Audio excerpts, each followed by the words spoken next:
Most people who have lived in Boulder a while can feel that something has shifted. Beloved restaurants and watering holes are closing. Downtown offices sit empty. Neighborhoods are dark at night. There are fewer children in the streets. Boulder feels hollowed out, less vibrant, less innovative, less community-centered. This is more than a feeling. The heartbeat of Boulder has flatlined, and the numbers show it. The first sign that a city is declining is not a sudden crisis. It is the flatlining of the indicators that show a city is alive. Population, jobs, schools. In healthy communities, these lines climb. In Boulder, despite thousands of new housing units and a growing CU student body, they've stalled. The graphs below are the canaries in the coal mine. And that is from a piece called Who is Boulder For?, written by former city council person and real estate agent Jill Adler-Grano, published on April 28th. We'll put a link to her Substack in the show notes. And with that, welcome to the House Einstein podcast. This is House Einstein podcast 119. I'm Osman, and with me is Hamish Crab. Hello. Good to be here. And quite the intro. Quite the intro. Kind of dark. A little bit sad, right? Nostalgic. Maybe a yearning for a different time. Also, this piece is not full of solutions. This piece is full of the problems, and I'll spoiler alert. I'll share the spoiler. She wants a vacancy tax on commercial spaces, among with other initiatives to try to reinvigorate our community. And we'll get into it with other problems the city is facing in this podcast. But with that, let's walk you through our table of contents for this week. And first things first, this podcast is entertainment. If you are a client of the House Einstein brokerage, please reach out to your House Einstein agent. You can find us at houseeinstein.com. House Einstein sponsors the House Einstein podcast, but it is separate and distinct in terms of mission. The mission here is to entertain you. And the mission at the House Einstein brokerage, when you work with a House Einstein agent, is to help you make a smarter real estate decision. And we go deep in that endeavor. You can count on us to fulfill that mission with each and every client. I've been doing this for well over 20 years and have been a resident of the city of Boulder for most of the last 20 years, more than 20 years. And if not a resident of the city, certainly right next to the city where I now live in unincorporated Boulder County. I'm in the city of Boulder every day, and a majority of my clients are centric to the city of Boulder, although right now I happen to be very focused on Louisville, but that's just coincidence with particular clients. How it goes. And Hamish, what's your story?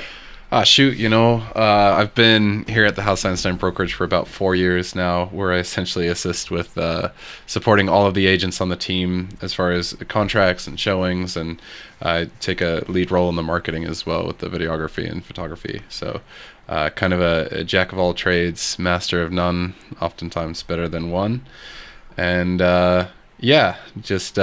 4 years now, so I see a ton of contracts considering I'm supporting all the agents on the team. And before then, in high school, I had a little internship as well, where I mostly just kept the office lights on, but I'm going to add it to the quiver of real estate experience. I like that you still like to talk about your high school experience. That just belies your youthfulness in this pod. Hamish is also the producer, as he reminded me this morning, of the podcast. So when there are audio issues, you know who to blame. Thanks. Yeah. It's a developing thing, and we work forwards to correct it and do better each time as we go. I like that there's the producer call out when there's an issue. Thanks, Oz. You're welcome, Avis. Really good You got spirit. it. Yeah, people don't even know what we're talking about, but the audio levels were a little funky last week, so apologies to anybody who noticed it. We do our best to keep things as professionally produced as possible, but boy, are we busy, and sometimes things slip through. If you are let's see. Did I already give the disclaimer? Please don't make any real estate decisions based on what you hear in this podcast. This podcast is entertainment. And now, with that said, let's walk through our topics du jour. So our core closing table topic is about mortgage rates, which have just reached their 2-month high last week and are certainly weighing in on home purchase activity, including here in Boulder. I talked about it a little bit on a short little video I did right after an open house over the weekend about what buyers and sellers should be thinking about now that rates are clearly on the uptick, not on the downtick. So we're going to go into that in more detail as our core topic today. And then Tales from the Trenches. I just realized I left my phone on, Hamish. That's like a rookie mistake. I'll say that video Osman made, I'll keep in the description. And as with most things here in the podcast, we will be linking it to the description, the sales of the week, the news items when applicable, and any other tangent that comes up. If we can link it, we will. Okay, absolutely. And Hamish is going to be talking about a tale from the trench from last week's showings, a real life story that hopefully will entertain you. And then we've got our market update where we're going to talk about what percent of high-end inventory is under contract right now in Boulder County and in the city of Boulder. And then we segue to our sales of the week. And these are lessons from closings that have happened during the last week. We currently have 7 on the docket, and I don't know if we're going to be able to get through 7. If we do get through them, they're going to be a little bit more fast-paced than usual. Here are the addresses: 1021 9th Street, 944 Arapahoe Avenue, Unit A, 3360 Eldorado Springs Drive, 6036 St. Vrain Road, 1305 Oak Street, 253 Alpine Drive, and 770 36th Street will round out our sales of the week. And after that, we'll hit shameless self-promotion. I want to talk about our condo house that is technically a condo, and how unusual it is, and what we're doing to help buyers understand the advantages of owning a standalone house that has an association. And then we're going to hit our news stories. And in the news, we're talking about this just broke that the Cemex plant has been allowed to continue their non-conforming use. We're going to talk about the IonQ. How do you say this name of this company, Hamish? I feel like IonQ or Ionic. Yeah, Ionic or IonQ is investing $100 million into an R&D facility here in the city of Boulder. We're going to talk about that. And we're going to talk a little bit about AVIS's speed corridors. But our primary topic, we're also going to talk a little bit about the drought and whether the recent rains have done anything for that drought. But our big topic here is the fiscal death spiral that Boulder seems to be engaged in. The city has plans. The headline topic, yeah. The city has plans to raise $200 million by what? By taxing residents and by taxing commercial property, still leaving $200 million in unfunded liabilities. So we're going to talk a little bit about the latest council meeting, or it was a study session. Boy, it didn't sound like they were studying much in that video, but we will talk about what we learned and share with you how they're planning to impact your pocketbook to fix this funding gap that we are facing. And then we've got a couple of carve-outs. I'm going to talk about MRIs and bicycle crashes. And Hamish, you're talking about what? Brakes? Mm-hmm. I've got a car, and I've worked on the brakes recently, and I'll talk about that a little bit more. Okay, yeah. Great. Well, my bike crash relates to brakes too, so that might be there we go. A good segue for you. All right, with that, I think it's time to get into it. Let's do it.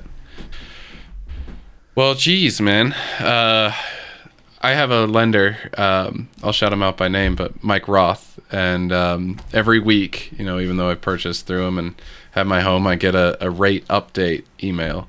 And last week's was pretty sobering. It jumped, I think, like 0.3% from what he offers, right around like 6.74% or so. And yeah. What's your current rate? What's the rate you have? I'm 5.875. So really, you're not going to buy anything until you see rates drop below that number. That's in your head as kind of like when the market opens up for you. I not at all. Like the rates would have to be like 1% for me for the market to open up for me. Right. I had that inheritance and windfall to be able to buy this house. Well, yeah, okay, Yeah. but you could sell that house and buy another one. Oh, sure. Yeah. I think that would You could probably be how that would go. Yeah. And don't sell yourself short. We could have a huge year, and you could be ready to plunk down for another house. What I want to say is that if imagine you are a buyer, and let me put this. Let's say, how do I put this more succinctly? The majority of the housing market is rate sensitive, and those are the people that are going to see their payments rise if rates are higher. And basically their purchasing power is reduced, right? That's the issue with higher rates. And what does that do? That causes a lot of people to pause and rent instead, and which is good for the rental market, but is bad for the dynamics of the majority of the housing market. There are a class of rate insensitive buyers, and they tend to behave, there's a joke that the stock market really is just a graph of how rich people are feeling. And Yeah. and if their other assets are exploding in value, they may look at real estate as an opportunity to take some risk off the table from the equities markets and put it into something that's brick and mortar and that they can understand a Tangible. little better. Yeah. That's tangible. And one of the reasons Boulder has been such an attractive place to invest money is because of our regulatory policies over the last 40 or 50 years in protecting open space and resisting large-scale development, all of which is on the table to change. And yes, including the sale of certain open space assets. The city is very seriously looking at that, looking at expanding the size of the city, deregulating our very thick rule book to allow much higher density development to occur, both for individual homeowners who can more easily build an ADU or scrape their property and subdivide or build a duplex. Yeah. That's going to become much more feasible. We see that sort of development all over Denver, all over other cities in the United States, but not so much in Boulder because of all the regulations that have prevented it. So the city is very much looking at addressing that. But with rates rising and reduced purchasing power for buyers, certain segments are gonna see a higher chance of price declines. Definitely. And I would say that is so. We see it anecdotally, right? We've seen a lot of bidding wars this spring, but those bidding wars have largely been confined to turnkey, recently updated properties. Yeah, very specific kind of niche of the market, right? That are priced right or priced low in the most desirable spots. And if they happen to have a deficit on them, like they're next to a busy location or they're not quite updated, even though they're priced about right, buyers are more hesitant, and it's more likely that the seller is going to be facing lower prices into the future. So we are at the peak of the market for the season right now. It is mid-May. This is, when you look at the data year after year after year, May and June are when you see the most numbers of buyers relative to inventory in the market. And it's also when you see the most number of houses or condos, the most listings occur between now and June. That is year after year, except in weird years like 2020 with COVID, when we had all sorts of craziness break out. But in a typical year, if this is a typical year, that's what's happening right now. So we're now moving into the second half of the year, which is traditionally a slower time of year, and it really falls off a cliff after July. So, and July closings reflect what? June properties under contract. So this is the next 30 days. Yeah. Maybe 40 days of activity left before the market starts to cool off. And the advice for sellers is what I covered, and for buyers is what I covered in that short 3-minute video, but we'll recap it here. If you're a new seller, you're coming to market now, you really better have done your homework on positioning your property. You never get a second honeymoon period with a listing. And so that means price it right, of course. Deep clean, deep declutter, replace stained carpets, get rid of weird smells, and paint the interior and possibly the exterior. And these are sort of the minimums if you want your home to sell quickly. At this point in this market, yeah. And at market. Or you can price it radically lower than the comparables, right, to get it sold quickly. So there's a saying, and I'm a firm believer in this, and that is you should always lead the market And what that means is if the market's radically moving upward, you can price a little high because the market's moving up to you. If the market is downward or sideways, moving in price, which frankly is what most of this market has been for the last couple of years, you really should be pricing ahead of what's happening, not behind it. So that means below the current competition, not above it. And that can be really challenging for a lot of sellers to hear, but because they say, well, their neighbor got 20% more than that 5 years ago. Well, that was 5 years ago. 2021, 2022, 4 years ago was when the market was at its frothiest peak, March 2022. And since then, most of the market has slid down and sideways, and with some exceptions. Like, for example, we looked at the Martin Acres Basic Ranch because we had a client interested in writing an offer on an active listing.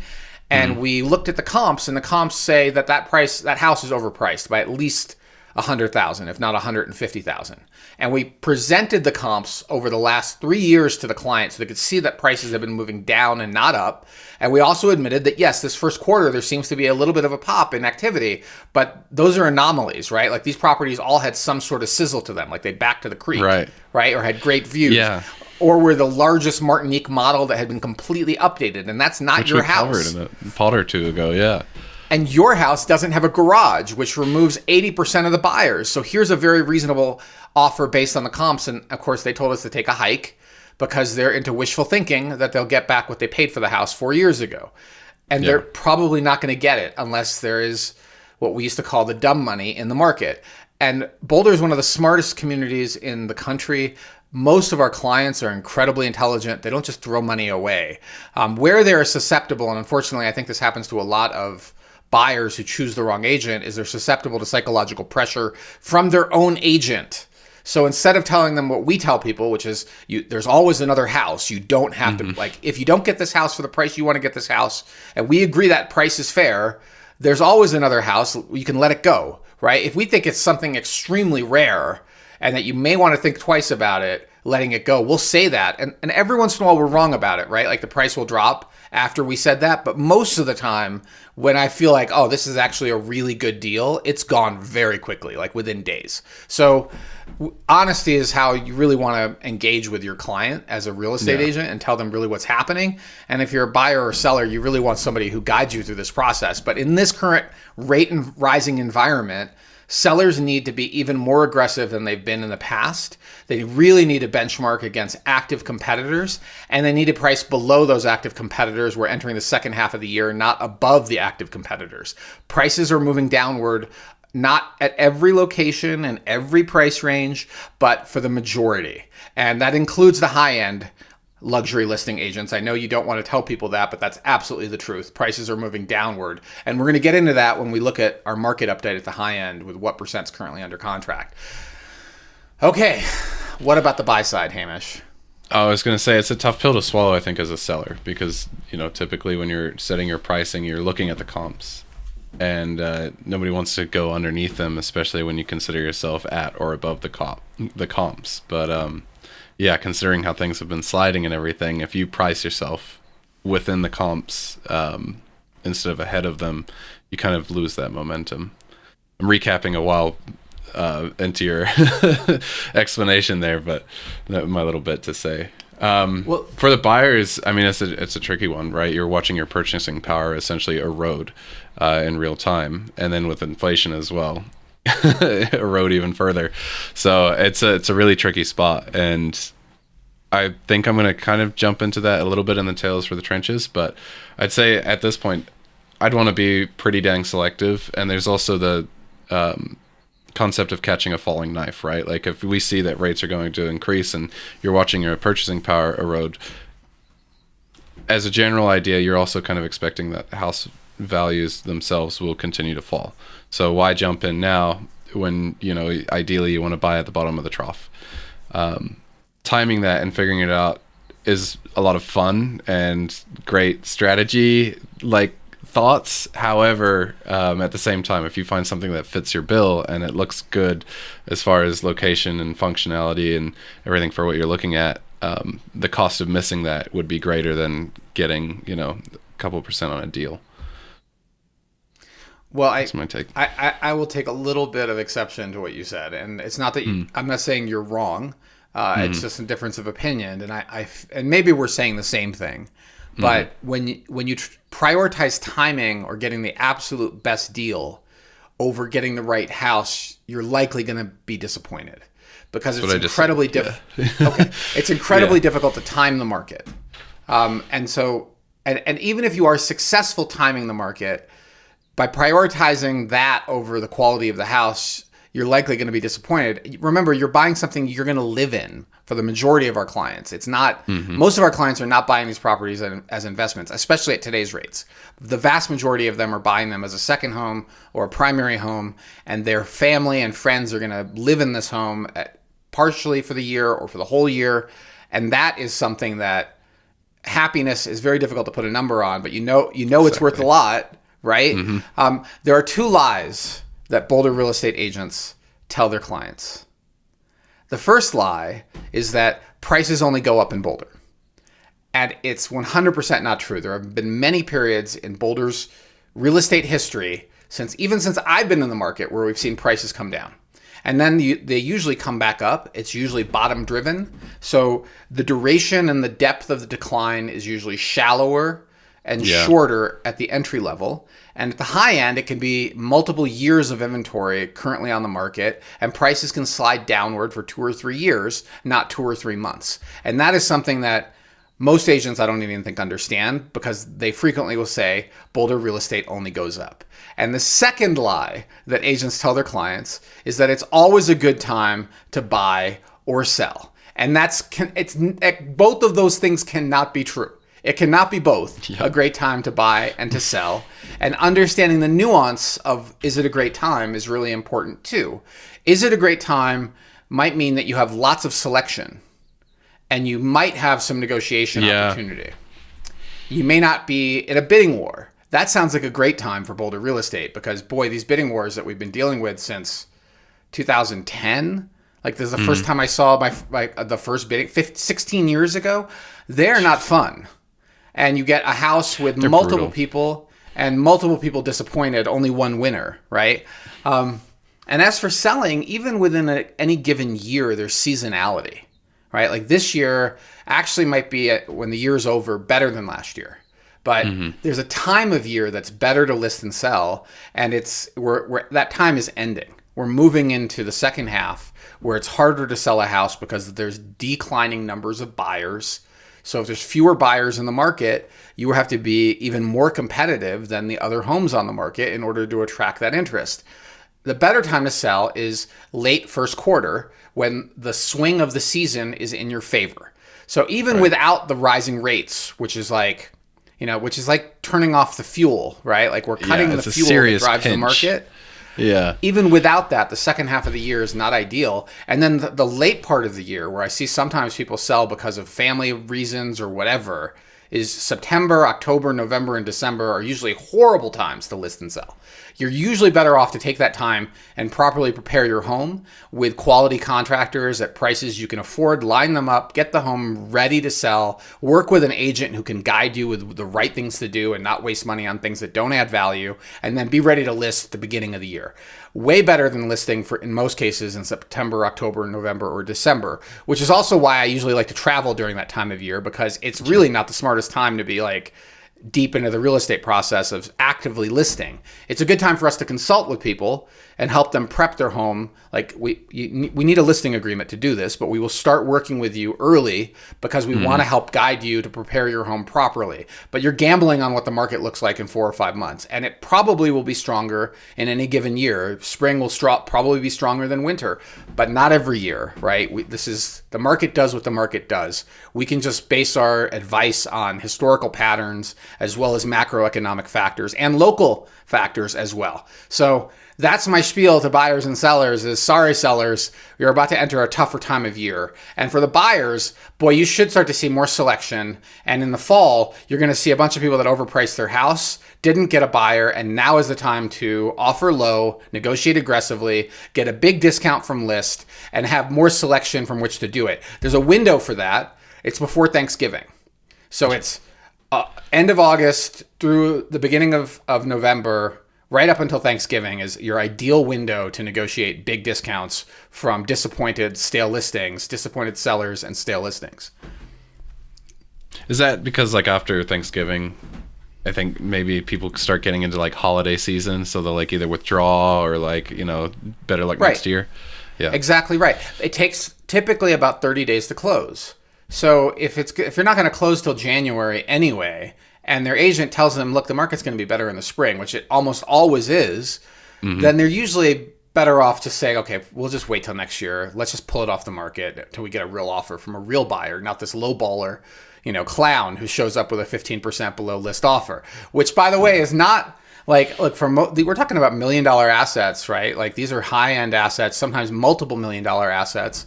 Getting an offer that's 2.5 on a $3 million listing is not an insult. And if you treat it like an insult, you're never going to get to closing. Like that, at least if you haven't had an offer all year and somebody shows up right before Thanksgiving with 80% of your list price, that's a sign to negotiate, right? Yeah. And maybe they're a lowballer clown, or maybe they're a real buyer that's just trying to find your bottom line and see whether it works for them or not, period. So it's really hope springs eternal. After Christmas, right? It's like you really have to close before Christmas. And these sellers are, they're frustrated. They've been on the market for months. In their mind, they've already spent the money, and they're dealing with random strangers in their home or family's home, keeping this place clean, in show condition, your electric and gas and other utilities and property taxes. And you're like, why do I own this thing? We should have priced it more aggressively to begin with. Let's get it sold. And so the smart people, the smart sellers, make these adjustments now. They don't wait till the end of summer. Now is the time. If you're going to cut the price, cut it aggressively to get it sold, because you are now blowing the second half of the year by chasing the market down incrementally. It's better to make a big cut now than it is to wait. I'd say too, there's probably some calculus or something you could do to plan ahead, right? Like you're like, if we price this certain percentage ahead of the comps, which, in this context is underneath the comps, it's very difficult to anticipate how long you'll be on market, but you could probably factor in to an extent the carrying cost of the property, and then be like, what, if I take this cut now, I may save myself being on the market and the cost of being on the market for say 4 months. And there's the headache hassle kind of thing to think about as well. Unfortunately, most sellers and their agents pursue a death by paper cut approach. And when we eventually see these houses sell, often in the fourth quarter as a closing, what they've seen like 3, 4, 5 price reductions as they chase the market down. It's really hard to see. Yeah. And sometimes with the higher end homes, and we haven't really, I used to do this quite often in my newsletter, was look at homes that took a very long time to sell at the high end. And what you see is if they had made those cuts earlier, like 2 years earlier, they would have done way better, because the market was better 2 years earlier. And instead they chased it down reactively, not proactively. And so you really want to be two things, aggressive and proactive, and understand the psychology of the third and fourth quarter buyers. They're looking for a bargain, and you're still in the summer season. And so throughout the listing, you need to track the competition, right? Like every other week with our listings at a minimum, and usually every week, but every other week we're looking for the competitors. Like what has changed? Has anything changed where we need to adapt to a lower price? Like what happened with our competitors? That's something agents should be doing for their clients to help guide them. But that we're right now is this big inflection point in the year, and it's coming at the same time as we're seeing higher rates. So again, too long didn't read of this is bad news for sellers, potentially good news for buyers, provided that they're not rate sensitive. The cash buyers, they're capable. Yeah, they're capable, and they can stomach that rate increase. But also possibly bad news for some buyers, because look, prices are sticky to come down. Most sellers are reluctant to do what I just advised, which is drop your price aggressively now. And they prefer to chase it down. And most agents, they're the ones that priced it originally, and they lack the fortitude to say, look, I was wrong when I thought it was worth this price. The market is sliding downward. The market is telling us that pricing was too high. And if you want to sell this house, we have to get more aggressive. It's your choice on how far down we go. And they're going to say, how much do you recommend? And you should, if you're a good agent, tell them to price it lower than the most recent sold comp. Like that because the market is moving downward from this point forward in a normal year, and even more so in a year with rates are rising. Yeah, I think slow teas or long teas maybe in the sales of the week we do cover some of these properties that have been on the market for a long time. If I remember right from original list, one of them is almost $1 million under, so stick around for that one. And I mean, without getting too far afield and starting to speculate and stuff, it's and I didn't read into it too heavy, y'all, but Powell's leaving, and the general idea is that we might see somebody who's very interested in kind of slashing rates when that happens, because he's staying on until the investigation's over. Is that right? I don't know how long Powell's staying on, and yes, the new chairman has the vibe on the new chairman is that they will be more likely to cut rates, but one thing the Fed has in its mandate is to manage inflation, and the inflation print came in higher than expected. So that is not conducive to a new Fed chairman cutting rates. Mm-hmm. It's more conducive to rising rates. And so, everyone's factoring that in, right? Yeah. Rates have already risen with the latest inflation print. So, and not just for mortgages, for all things, which is about to hit the whole government hard with the amount of interest we have on the massive amount of debt we have. You saw that headline that we just hit, like 40 trillion, I think, total taxpayer income. We now pay more. Our debt is more than 50% of our GDP for the first time since World War II. It's a really big deal. And unfortunately, neither side of the aisle has the political fortitude to enforce fiscal discipline and austerity. Yeah. We're not going to do that any more than the city council is going. I mean, any more than the city staff and manager are going to suggest fiscal discipline on our spending and cutbacks and take responsibility for overspending in the past. That's just not. If anything, they look to cut is the things that emotionally hurt people and get them angry in order to get these floating swimming pools and rec centers are what they're going to look to cut, because that's the one that will get people upset and get our citizens to go along with a massive property tax increase, which is what they're talking about. Famously, upsetting the people paying you is a great idea for getting more money. But Hamish, what's happening at the ultra high end, right? I just saw a $16.5 million listing in Sunset. Did you really? Oh, that one that listing, sold? Yeah. No, it has. I don't think it's sold. It's available. Oh, the one that you did for the broker. I can't go into a lot of details on that listing, but both the marketing and the positioning of this property is aimed at people who are not rate sensitive at all. They are people that are ultra wealthy and are looking at Boulder as an alternative and a cheap alternative compared to Aspen or Vail. And this is something I've been writing about since 2005, that Boulder is Aspenizing. And it's now really coming, the chickens are really coming home to roost when you start seeing these $10+ million listings. And the marketing of which are very different. The realities of that market dynamic are very different than the majority of real estate in Boulder County. This podcast has mostly been, this particular podcast, 119, has been mostly about that rate sensitive majority of the market. But we will talk about the ultra high end as well. And we'll get to that with our market update. I was going to say, was that a rhetorical question you asked on what's happening with the high end? Do you want my take or? Yeah, I want your take. Oh man, I think it's an interesting one, and I'm trying to, it's actually really easy because I am that demographic of the high end, and I personally looked at this $15 million property, and for me in my analysis, putting myself in these shoes, I would be looking at the long-term future of Boulder. I wouldn't necessarily be looking for an appreciation or depreciation of the home to a certain extent, but I would be thinking, if I'm going to be putting this much money into a specific property, I would think about how many other people would also agree to its value. And you're talking about like Aspenization, and I don't know if it's similar. It might be. A while ago on the team chat, we were looking at kind of like the skyscrapers in New York City, and how they're mostly vacant, but they're more or less kind of land banks. And when it comes to like a $15 million home, I'd be kind of looking at it like that. Like if I put that money in there, I don't really need to sell it. I could just, kind of consider that it's worth $15 million and borrow against it and use it more or less as an asset. But that, to me, would only be as good as Boulder's long-term history. So, like, the Jill Grano, as you introduced in the doc, like, if Boulder is going to begin to slide, then I don't see it worth it to put that much money into Boulder, right, and to store it there.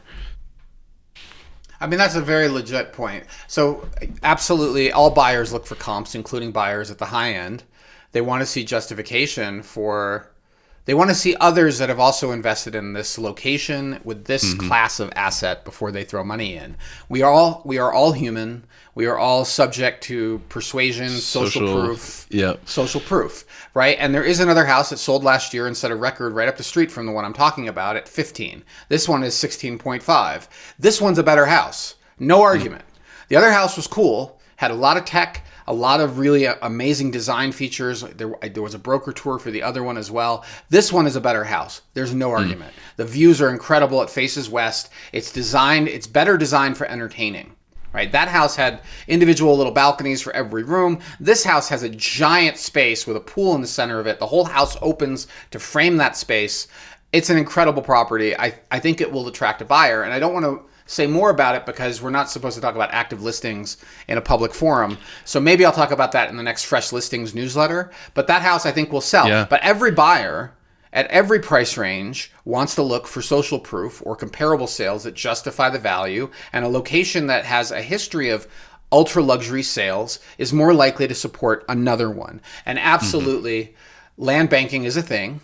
And the way they look at that is that the dollar is depreciating. So they're putting $16.5 million, which are paper, into an asset that's brick and mortar in a location that is incredibly coveted and incredibly protected in a city that is, I would say, yes, it's in decline if I agree with Jill Grano, and population and children, other ways to measure it, restaurants, you could feel it, right? Like we've lost a lot of cool restaurants to Longmont and to Lafayette. It's been the sentiment for like years too, right? Like Boulder's changed. Right. Boulder is no longer weird. We lost kinetics. There are a lot of things that Boulder used to have going on that no longer is going on because it's gotten so expensive. So artists who traditionally don't make a lot of money can't afford to live in Boulder, right? And a lot of our workers can't afford to live in Boulder either. So that's problematic for increasing diversity and artistic energy and vibe in our city. And there are great things happening, like the Roots Music Project and the music festival it puts on, Sundance, that are going to, I think, infuse creativity, but also infuse luxury demand from certain types of buyers who want to have a footprint here in Boulder. It will continue to Aspenize. Like it or not, I don't think that's changing, even if City Council dramatically decreases regulation, because the speed in which individual homeowners can put up a duplex is not fast enough to take up the demand. And guess what? Those individual homeowners putting up a duplex aren't interested in selling it at affordable housing prices. Right? They are driven just like a large developer to do what? Profit, make as much money as possible. And guess where that profit is? On the luxury side. There's no profit in building affordable housing. That's part of this fantasy that the market somehow is going to magically create affordable housing. You have to force people into affordable housing with our in lieu fee of 20%, which somehow we're still not building enough affordable housing. I don't know what's going on with city staff that 20% has not been enough money to build housing to meet our goals. We're on track, better than they expected, they say, but we're not there yet. I think there's a lot of room for improvement there. But I don't think, if I were advising that $16.5 million buyer, I would say I don't think this city will be up in pitchforks the moment they try to sell open space. Yep. You're gonna see torches. CU South isn't even publicly owned, and it's up in pitchforks. Right? And so, and that one we have no control over, and we still manage to create all sorts of problems in the development of CU South. So I wouldn't, when the planning reserve eventually comes up for development, which 100% I expect in the next 5 years, there's going to be a fight over it, a fight over prairie dogs, and they're not going to build a lot of high-end luxury houses like this $16.5 million listing. So I think you're going to be fine. You are going to see higher property taxes, but you're also going to see more properties move into the ultra-luxury category over time than less. It's going to continue to Aspenize. So you're kind of getting... Oh, okay. This is reminding this is an entertainment podcast, but in the sense, like one thing that we note too on the luxury properties is the price is nice, but more often than not, it's aspirational from the seller standpoint. So it's not necessarily 16.5. But I would just want to say, if you are listening, you know, and you want to get ahead of the curve, reach out to Osman Parvez, you know, like we'd be happy to. Yeah. The price is part of the market positioning of this property. Mm-hmm. And it's sort of a story that could go, somebody has to have it and writes a check, which could happen. Or it could go, the property doesn't sell in 3 months and somebody starts to negotiate a big discount. And that big discount feels like you got a $16.5 million property for 14 or 15, right? Like that story is something you could tell your friends at the cocktail party, right? Like I got a huge discount that, you know, and you know what? You won't mention the discount because the discount actually, you're less likely to mention the discount, I should say. Because it kind of cheapens you, right? Like, because it cheapens you. Exactly. Yeah. And so you're much more likely to mention, oh yeah, she had it at 16.5. Incredible house. Yeah, it's a 16. You will tell people it's a 16.5, not a 14, even though you paid 14, because that's human nature. I mean, it's just luxury marketing is fascinating. I will not, and ultra luxury marketing is a whole nother level of pompousness and like mentality, smoke and mirrors and mentality and egos and a lot of shiny things, right? Like, and they try to associate shiny things with the house. With branding, you'll see it when you walk through these homes, and their staging will reflect luxury designer goods as staging, not like there'll be empty bags of Chanel and Gucci as staging. There will be luxury cars in the driveway during the open house. I mean, we've done it too. We put my Porsche into listings. Why did we do that? We did that because even though that house so good, it's an old car, but it's still very red and very Porsche and very iconic, and it goes with that house so well. So it made sense, and we've used it in even lesser listings because it makes sense to associate. It's like having a gorgeous actor that is famous in your ad for the listing. People associate that with the listing. So even though I grew up in a nuts and bolts practical way, I get luxury marketing. I understand why it works. I think it almost created that. It piqued the curiosity because you're like, I grew nuts and bolts. I really need to understand. Like, I want to understand this, right? Yeah, I mean, I grew up meat and potatoes, I should say, or not like in a luxury community with very practical.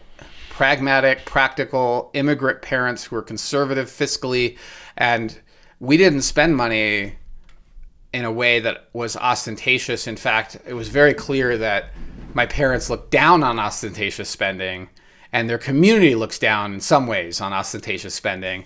And so I part of that is rubbed off on me. I understand the drivers of luxury and ultra luxury. I could speak that language. If I need to, I can wear those clothes. But I prefer to be the one that's value oriented, the one that is advising on the metrics that are tangible, and if we need to ascribe a goodwill number, right, after we've done let's do our analysis of value before we write an offer, and that number says it's worth 12. Okay, can we get our heads around 4.5 million higher than 12 based on location, based on design, which is inherently difficult to quantify. Yeah. And design of this home is absolutely fantastic. So you could argue on the basis of that this property, like it's a Honda Accord versus the latest BMW 5 Series. They both have 4 doors in the trunk, and they both carry the same number of people. And you could even argue the Honda is better built by far, but the BMWs cost 3 times as much. Why? Because of the feeling, because of the limited scarcity of this property, because of the design, and the performance of this particular property. There's ego needs that go into play. I just come from a Honda Accord, let's talk Honda Accord, and then we can get our heads to BMW. And I know you're a BMW guy, so yeah. No, it's I actually haven't even seen this, but like Batman's got a famous quote: "The villain's like, you were born into this, I adopted it," and like, making the argument that adopting it and learning it made him more powerful. So I'm thinking like, yeah. Like, I truly understand. I had to adopt it. I had to learn from the ground up. So, Tales from the Trenches. Yeah? You feeling complete? Yeah, let's go into it. I think we've covered our closing table topic. We've talked about what buyers and sellers should expect or how they should think about it from a strategic perspective, and we've also segued a little bit into high-end marketing and how that's different from the kale and the kale and sushi. spinach, kale and granola, kale and granola of ordinary buyers in Boulder who are rate sensitive. Almost regret this as a topic because we discussed in the closing table how if the house isn't a great fit, like we don't really push people into it. And granted, as I explained this tale, I wasn't doing any pushing. There's a lot of lead up to this story. A lot of disclaimer, just tell us the story. A couple weeks ago, I had a showing, and this set of buyers came across a very cute home, priced about $200,000 below its neighbor. Historic home in the Denver area. The neighbor's also on the market? No, from the neighbor's acquisition cost. Oh, how long ago did the neighbor acquire it? I think like only, well, okay. I say only, but 2 years ago. Okay. Yeah. Anyway, similar features, similar kind of deal. So on paper, I'm like, okay, you know what, this is pretty decent. And these buyers' gripe was an unusual one. It was that they had so much room in the basement they didn't know what to do with it. It was within their budget. They loved the features on the main floor. They could see themselves living almost entirely on the main floor and not even needing the basement. It was also a lockout, walkout basement, so you could technically like rent the lower level if you wanted to. You know, pending regulations and yada yada. But did it look legal? It did have egress and all sorts going on for it. Yeah, okay. I to my understanding, my assumption is that it was an Airbnb basement, but their gripe, so they had that with the basement, and then there were a few things that just weren't, you know, like the kitchen could have used some new countertops, and the home could have used some mini splits. It had a swamp cooler instead, and it didn't have solar. Like very kind of things that I would imagine one would consider doing over the course of their ownership of the home, especially when it fits in their location criteria and their budget criteria. And they could see themselves just moving in and living in the main level as it is. So I titled this closing table this Tales from the Trench, Perfectly Imperfect, because it's a home that you could move into and it works and it's at a good price, but it doesn't fit all the kind of niche checkboxes that the buyer has in mind. And I think the reason I'm bringing it up is like, how should buyers, or how should I even kind of like think about to approach this with people? Because I'm like, you guys like it fits, and your gripes are like gripes that are kind of on the lower tier of things. I mean, I think that people make those gripes, Hamish, because emotionally the house didn't move the needle. Like they know you don't need to tell them that they could fix these issues and they could just not use the empty space in the basement. Like you could even, you know, you could even modify the heating and cooling system so that it doesn't cost you that much to have the space. But usually the way buyers make decisions is emotional. Mm-hmm. I would say it's 90% emotion, 10% practical, and nobody is immune. Like we just saw a house that's amazing, mind-blowingly beautiful, and is like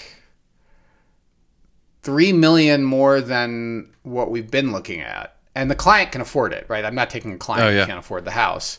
Right. But the reason we're looking at this house is because it is amazing. It is emotionally moving the needle in a way that nothing else does.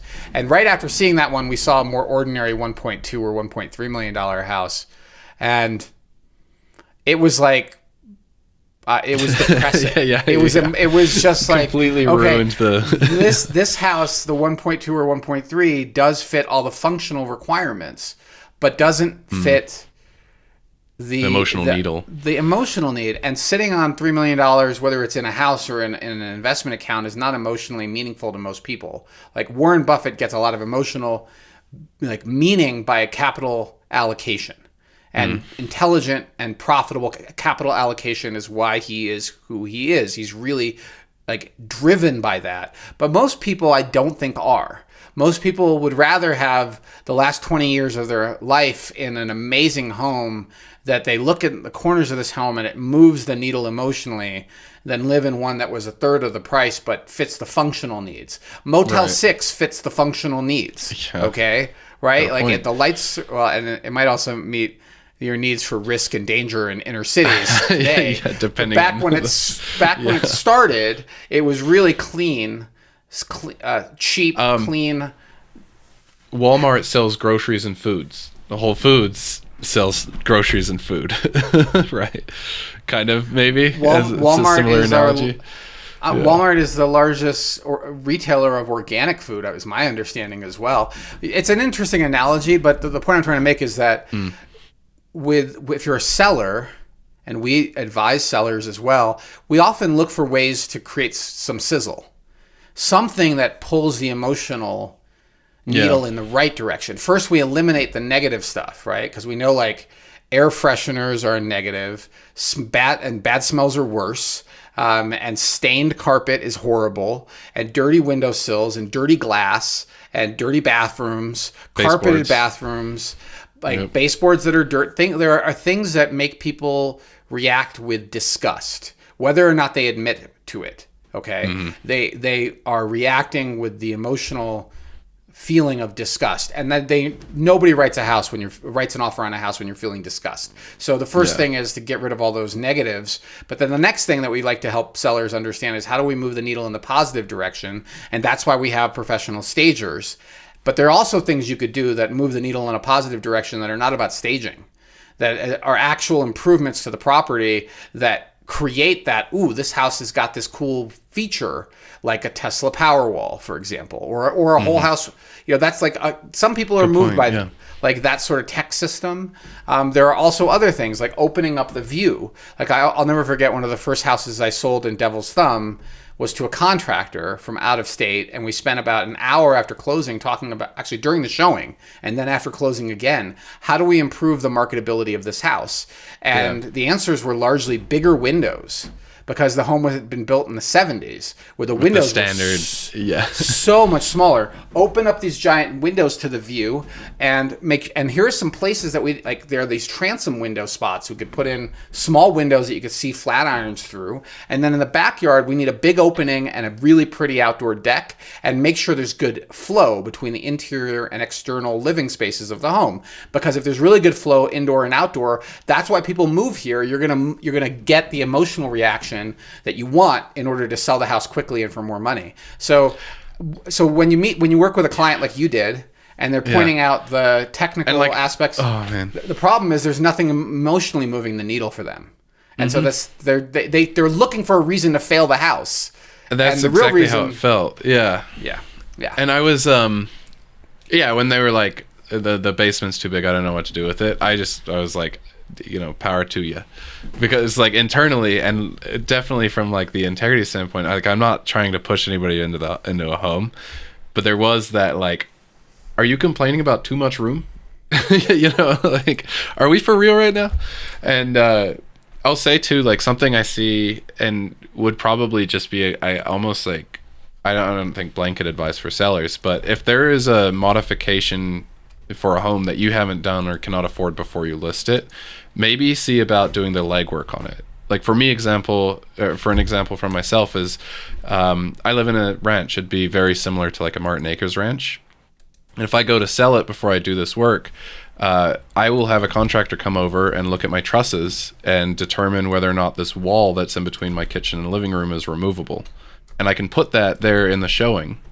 And so if a buyer objects to like, this house is a little closed up, well, on the wall that most people remove on the updated Martin Acres homes, it just says this wall can be removed. Here's the contractor that signed off saying that it's not a load bearing wall. And that's a quick objection to overcome, especially when you get these buyers, I think, that kind of go in with what would I have to do to make this home exactly what I want. And honestly, I wonder if I should just have somebody over just to tell me if I can get that wall out now, just to have it up my sleeve. But I don't plan on selling, I think, ever. I mean, if you're thinking about home improvements, it's important to make those improvements first and foremost for yourself. and then think about, marketability for the future. But if we are listing a house, and one of the most common things with these South Boulder ranches is removing that wall between the living room and the kitchen, knowing it's non-structural, because there are some designs that are non-structural. Most of them are structural. But if you know it's non-structural and there's an engineer who signed off on that, absolutely, you want to sign up there. If you're not willing to do the work that says this wall is non-structural, it could be easily opened to create an open kitchen floor plan.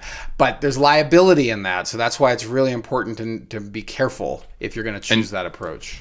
As a direct example of that, right? You said engineer, I said contractor. I'm thinking engineer is probably the person you want to ask.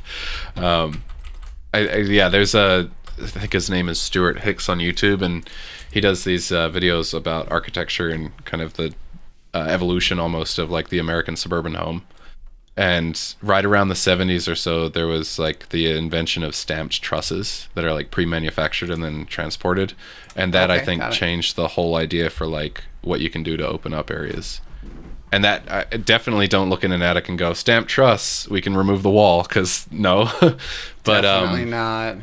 My solar folks, they looked in the attic, took a picture, and then based off of just the picture, they determined that my roof could bear the panels, which didn't give me a lot of confidence. And with this last snow we had and how heavy it was, I was very keyed into every creak and everything of the house, but it held up great. So, tangent, but Oz, this is it's a Tales of the Trench, but it's also like a real estate training peek behind the curtain segment, this one. Well, I just want to give some real market data on the high end, and especially the ultra high end. And you got to ask yourself, where does the ultra high end begin? And it's challenging to put a number on it, but I used to say luxury homes. This is when I got started in 2005, was $1.5 million and up, or $1.2 million and up. And today that's the lower end of Boulder's market. But let's say 5 million is our kind of just benchmark for purposes of this podcast. How many houses in the last 3 months, Hamish, in Boulder County have sold on the MLS for more than 5 million? And I'm saying on the MLS very specifically because there are some. There's the one in particular on High Street, Highland Net, that is not on the MLS, but was reported on in the news. So I'm not using the tax assessor, and the tax assessor doesn't report that as a $18 million sale, by the way. I looked it up by the tax assessor too. So there's something weird about that transaction. I don't have the answer to it, but we're just using the MLS because all of the real estate brokerages, including Compass, Remax, Coldwell Banker, the agency, if you have MLS access, you have signed an agreement that all of your transactions will be on the MLS. And MLS transactions are what? They're arm's length, meaning that I can't sell you, Hamish, a house and give you a big discount. And it's not an arm, like if I did that, why would I put it on the MLS, right? Well, we're realtors, right? But if we weren't real estate agents, okay, and we said, I want to just sell this house to my cousin and sell it to them for $10,000, you could do that. It will show up in the tax record, but it's not an arm's length transaction. The MLS is almost entirely arm's length transactions. Every once in a while you see something that's not, but in theory, it's an arm's length transaction. So how many have sold in the last 3 months over 5 million in Boulder County, Hamish? 6. 4. And the most expensive of which was 1470 White Hawk Ranch. It sold for $6.2 million, a $700,000 negotiated discount. And yes, I'll send these all to you at the end. $700,000 negotiated discount on the property. And that property had been listed originally in October. There were no price reductions from it, and it went under contract in March. So that was the most expensive, was $6.2 million with a $700,000 or almost a little more than 10% negotiated discount. And there was 2656 4th Street that sold for $5.85, 1505 Oak Avenue, which sold for $5.8. And 1000 Spring Drive, which sold in one of my favorite neighborhoods, Paragon Estates, and Spanish Hills are also like an amazing spot, and that sold for $5.25. That's it. So how many listings have we got right now, Hamish, above 5 million?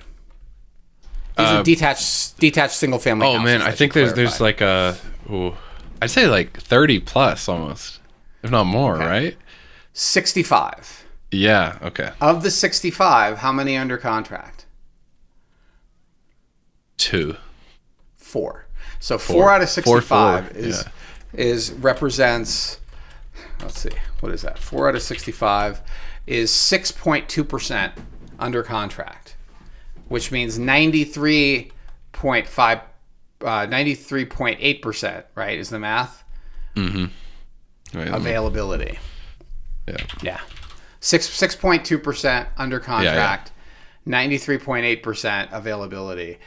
So over 90% of the homes at the high end are not selling. They're sitting there without a buyer. And of those, only 4 are under contract, and they may not get to closing. My rule of thumb is 20% don't get to closing. That's been a good rule of thumb. I don't know how, I think it's accurate, but it's helpful to understand that not every transaction gets there. Buyers bail out for all sorts of reasons. And in the last 3 months, there have only been 4 sales. So I will put the 4 sales into a cart, Hamish, and I'll email it to you so you can provide a link to our podcast listeners. 4 sales over 5 million is what I'll title the email. I'll send it to you right now. And so what does that mean for the high end? It means that you have incredible selection and you have zero pressure to pull the trigger. And as we move toward the late summer and fall, there should be some really big negotiated discounts. The question is, are you catching a falling knife on these, or have they reached bottom? And some of these properties have dropped already $1 million in value, and we'll talk about that when we talk about our sold listings of the week. It's a tricky thing to understand, but it starts with, okay, do you even want to buy this house? And once you've decided that this house is worth buying, now the question is, what can I get it for?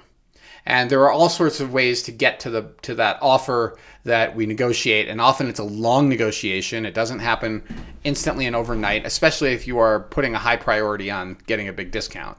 But the first priority should be getting the right house, and that's our first step in approaching this problem, and understanding the real market dynamics. 90% like availability. How many do you think have expired or withdrawn in the last 3 months, Hamish? That's because I'll see super stagnant or stale high end. So withdrawn and I will call we these used to call it failed, but failed listings. Yeah. How many failed listings have there been? 21 out of okay. 65 is our number 15. Yeah. of the current inventory. Some of those are, will be refreshed, right? They pulled it off and put it back on. So that represents 32% failure rate. Not great stats. Not great. Not great stats. And that's why if you're thinking about selling a house in this price range, we're going to have and you contact us, we're going to have a really hard talk about valuation without a lot of smoke and expectations, long listing agreements, what work are we actually performing, and that you're committed to getting this thing priced to market and making sure it's updated and turnkey, because we're never going to sell it otherwise. Buyers have way too much you have way too much competition. There's way too much selection, and these buyers are there's price elasticity, right? So they aren't just looking at 3 million to 6 million. They could go. They're looking at a much broader range of prices than your typical home buyer. So you're competing with a lot of houses that might be worth a lot more money than yours.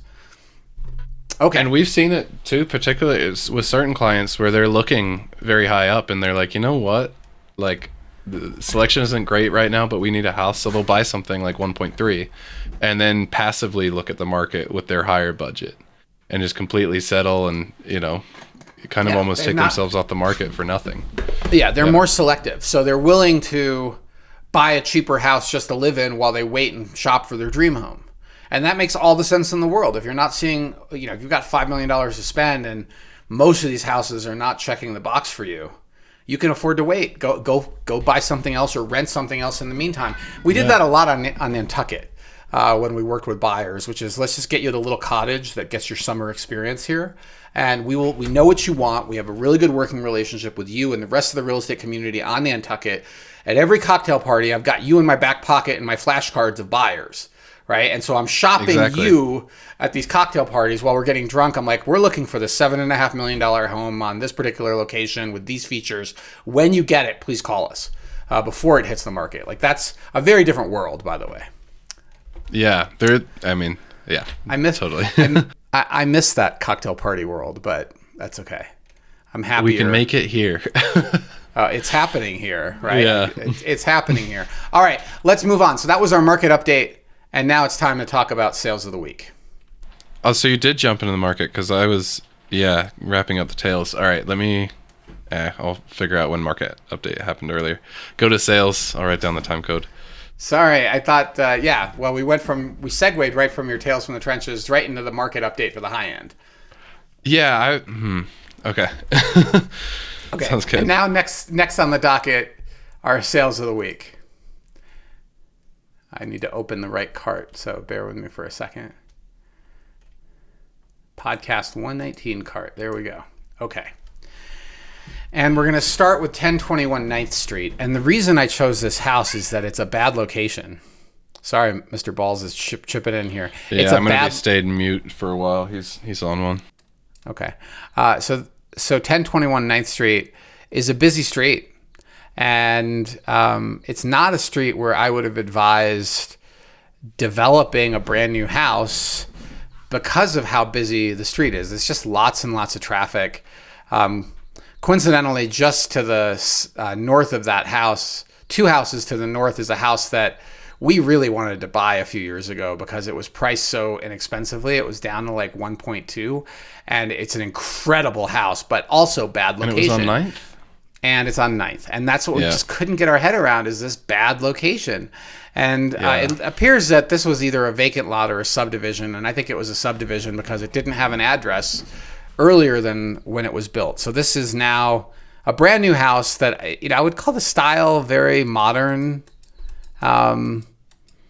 which some people love modern homes. I personally tend toward historic design, as well as things that are more than just a box on a box on a box. But they built a lot of square footage, 3,700 square feet, 5 bedrooms, 4 baths in the ideal configuration, which is 3 on the upper, 1 on the main, 1 in the basement. Typical size lot, 6233. All of the lots on 9th Street are smaller because there used to be a train car that went up and down 9th Street. It has a 2-car attached garage. Right. And these people, after they developed the house, they really, they went for it at 2.75. That was last September. And remember, I told you that September is a bad time to list, but that's when they went live. It's probably when the house was ready. And they chased the market down. So 2.75, and they had 2 price cuts. The first one was 50, the next one was 100 before the end of the year. And then they cut it another 25,000 before they finally went under contract on March. Well, this is confusing. Sorry, they did not cut it. They went under contract at a list price of 2.6, but that buyer bailed out. So that was in February of this year. It went back to active with a lower price, 2.574, and it was on the market for another month or so before they cut it to 2.5, right? And now they're getting serious. It's May, and it went into pending status actually in April at 2.5, and it sold for this month. It sold in May for 2.472,500. And boy, when you get down to 2.472,500, you really get the feeling like there was some arm wrestling at the end, right? Like, this is our highest and best final down to the dollar, practically down to the rounding it to the half, the $500 levels before it finally sold. And I think the developer probably did just fine at almost 2.5 as a sale price, but it took a lot longer than they probably anticipated, and they were in the hopes and dreams of 2.75. So they would have been $250,000 higher if they had gotten their list price. But overall, it's a decent house. It's just a bad location. So we would have told our buyers to not buy this house because of the location. Without a doubt. I mean, that's basically a main road. I think when we were picking this, right, you were like, wow, I guess it goes to show that this kind of money can be thrown even in a bad location. Yeah. I mean, that's exactly right. Like this design, a new house in this location, despite being busy, I should say, right? There's no bad children. They just have a hard time. This particular, I sound awful. I do believe in bad children. I guess I should just come out and say it. They're all bad, actually. They're not all bad. They're not all bad. I love kids, but there are bad locations, okay? And this is a bad location, all right? It's very busy. It's packed with students. and you are on the main run up right to Chautauqua, which is nice to be a couple of blocks from Chautauqua, but why not be on 8th Street or Grant or 7th Street or even Lincoln Place? Like these parallel streets, or Cascade or Aurora, are so much better than 9th Street. So if this house had not been on 9th Street, it probably would have sold for another 5 to 10% more. Because this location was a deficit. But it does show you that there is a market for modern, brand new houses in Boulder, even in bad locations. Absolutely. I'm with you on the hyper modern too. Like, it's just, I'm talking about emotional needles. It doesn't really move it for me. Well, let's talk about our next one. 944 Arapahoe Avenue, also a newer home, but frankly a far better design, more emotionally evocative, and it's a duplex. Right? Like, so you're not even getting the whole house. You're getting half the house, 2,800 square feet. You're not in a great location either. You're right across the street from the library, and I'm pretty sure this is a 100-year flood zone. On top of that, 100-year high-risk flood zone, which is why it's built like with all the living spaces above the garage, right? Like, this is a house on stilts, but it's a cool design. It isn't just cookie cutter square on a square on a square. It actually has all sorts of funky and interesting angles. And it's architecturally unique. It's architecturally distinctive. It's something that will probably be architecturally distinct for its entire its entire service life, if you will. This home should continue to attract a strong demand from buyers. But of course, this one had been on the market a long time. And so they really, this was not sold on hopes and dreams and hype marketing. They originally thought it was worth 3.2 when they put it on the market in 2022. So they missed the peak by a few months. They listed it in November, and then they chased the market down. Next June, they have it on for 3.2 again. No takers. They drop it by the end of the year to 2.75, and that was 2024. It did go under contract, but that buyer bailed in 2024. It's back to active. I mean, it's withdrawn, but eventually it's withdrawn. First, it's active with a huge price concession to 2.35. Okay, so this is 2024. They cut the price to 2.35. I don't know what happened at that point, but the listing itself expired in January of 2025. And they didn't list it again until May. And this time they listed it at 2.5. This is May of last year. And it went under contract. And it was under contract apparently all this time. The listing expired. I don't know what the deal metrics were, but it eventually sold for 2.3. So it's curious. There's no disclosure of what happened with this deal. It's possible they did a long rental to own. It expired. So it went under contract in August of 2025. It was listed in May of 2025. It went under contract in August of 2025. And it stayed under contract August, September, October, November, December, January, February, March, April, May. 10 months under contract. That's weird. There's a story with this property I don't quite understand, but I think 2.3 looks like market value. They finally capitulated, and that's what it sold for. And there's going to be more development here. There's some debate over some of the historic houses that are close by this location. I know that the city council has been kind of arm wrestling over that. But this property, the Nev house, it got what the market would bear, which is $2.3 million. But awesome design, really cool property. Mm-hmm. Only a 2-bedroom, 1-bath. Sorry, only a 3-bedroom, 3-bath. 2 bedrooms on the upper, 1 on the main. The main is going to be the mid-level. I'd say that location too. You're kind of privy to kind of transients and whatnot. Next to the public library too. Granted, you're elevated off the ground. I don't think it's a factor. You've got really nice fencing. A locked gate to protect your property that's tall. You are probably not going to get not to your property. Yeah. You're not going to probably have issues in that property, but you could also securitize that property more. I'm not saying razor wire and glass like it's Latin America, but there are ways to discourage people from jumping the fence. If that becomes. I don't think it's a real issue, though. But it's certainly one you would want to understand if you're buying anywhere near the library, because it is very much a magnet for people that are unhoused and experiencing homelessness. It's a big deal. and your tolerance for that can vary, because it's not just, are you going into your own little personal fortress when you pull into the house, but when you walk out of the house, are you being accosted by people that are suffering, unfortunately, mental illness or drug addiction or both? And how unsettling that can be for people that live in that neighborhood. So you're right to mention it. Yeah. That's the library that they found like meth residue in the toilets, I think. Yep. Anyhow, moving on. Okay. Yeah. Are you ready? Yep. 3360 Eldorado Springs Drive, built in 2018. And a few weeks ago, we did an analysis on Eldorado Springs because it's such a unique little animal in our market. It's a unique little niche, I should say. And this particular property is very close to the historic downtown area of Eldorado Springs, if you can call it downtown. Maybe the town area of Eldorado Springs, where the historic pool is, and you're very close to the state park. So the house itself was built in 2018, 2,700 square feet. Sold for $1,959,000, which was the last list price. Originally listed at $2 million, and then some very small price concessions.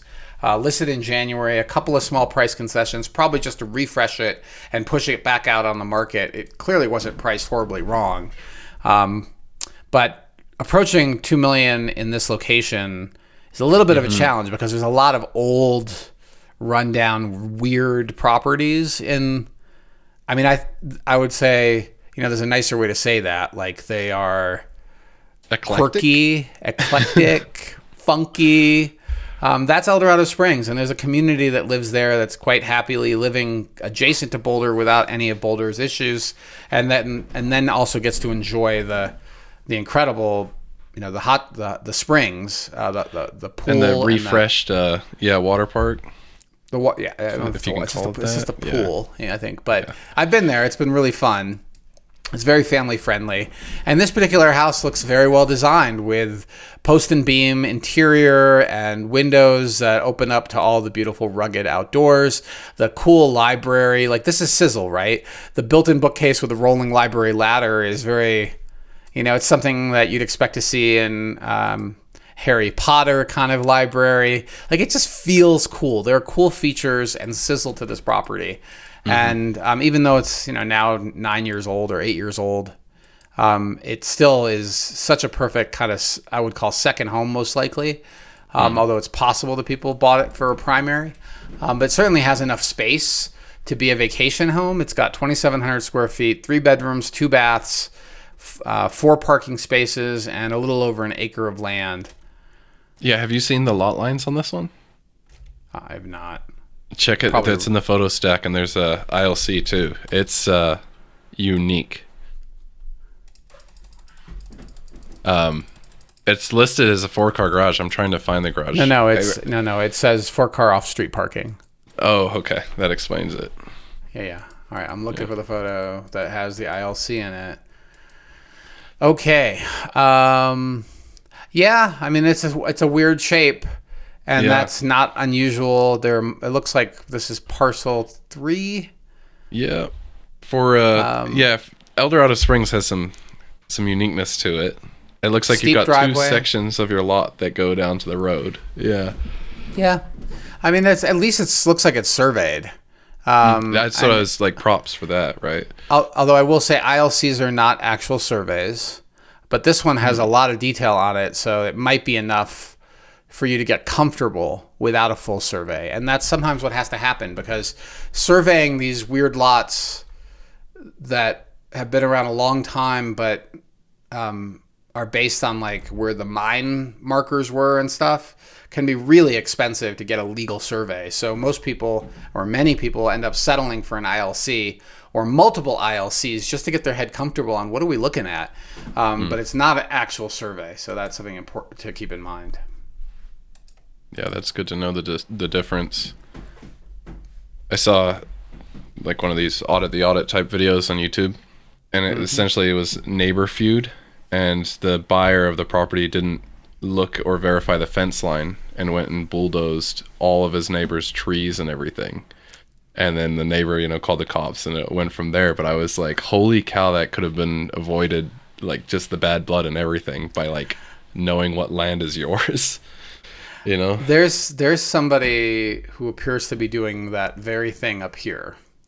And from what I can see, there is no recorded survey.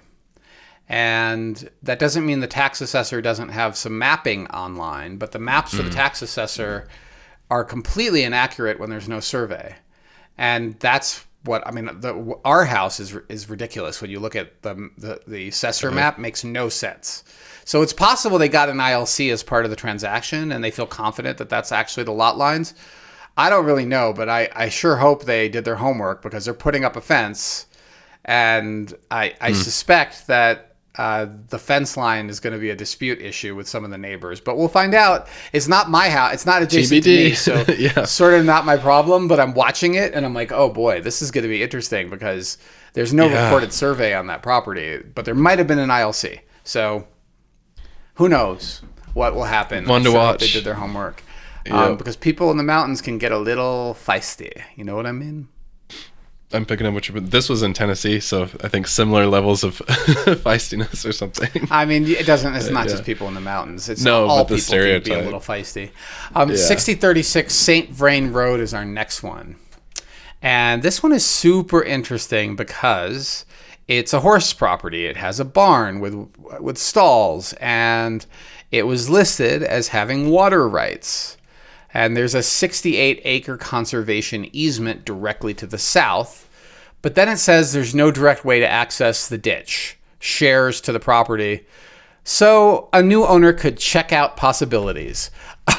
And that's how it's listed, which is basically like, we know that the ditch rights go with it, but there's no way to get water from the ditch because of how it's currently set up.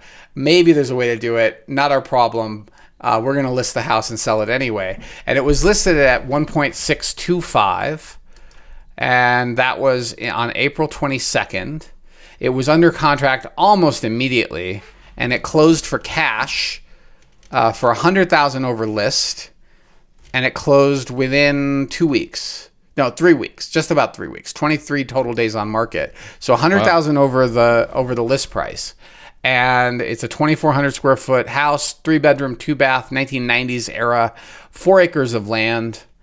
And this, we are looking for a hobby farm or gentleman estate or gentle lady estate, as you might call it, for gentle one of people. Our clients. Gentle people. We're looking closely at these types of properties, things that have a horse barn or the potential for a horse barn, have water rights, have views. This one apparently has all this acreage that might be protective to the south. Really important to understand that, by the way. So when you go under contract, you're not just looking at the title records for your property. You need to pull the title records for the property that supposedly has the view that's protected, because you want to understand the nature of that conservation easement, especially in a location like Boulder that has endless demand to develop. You want to make sure you're not buying something that directly is going to be facing a major Markel development in 5 years.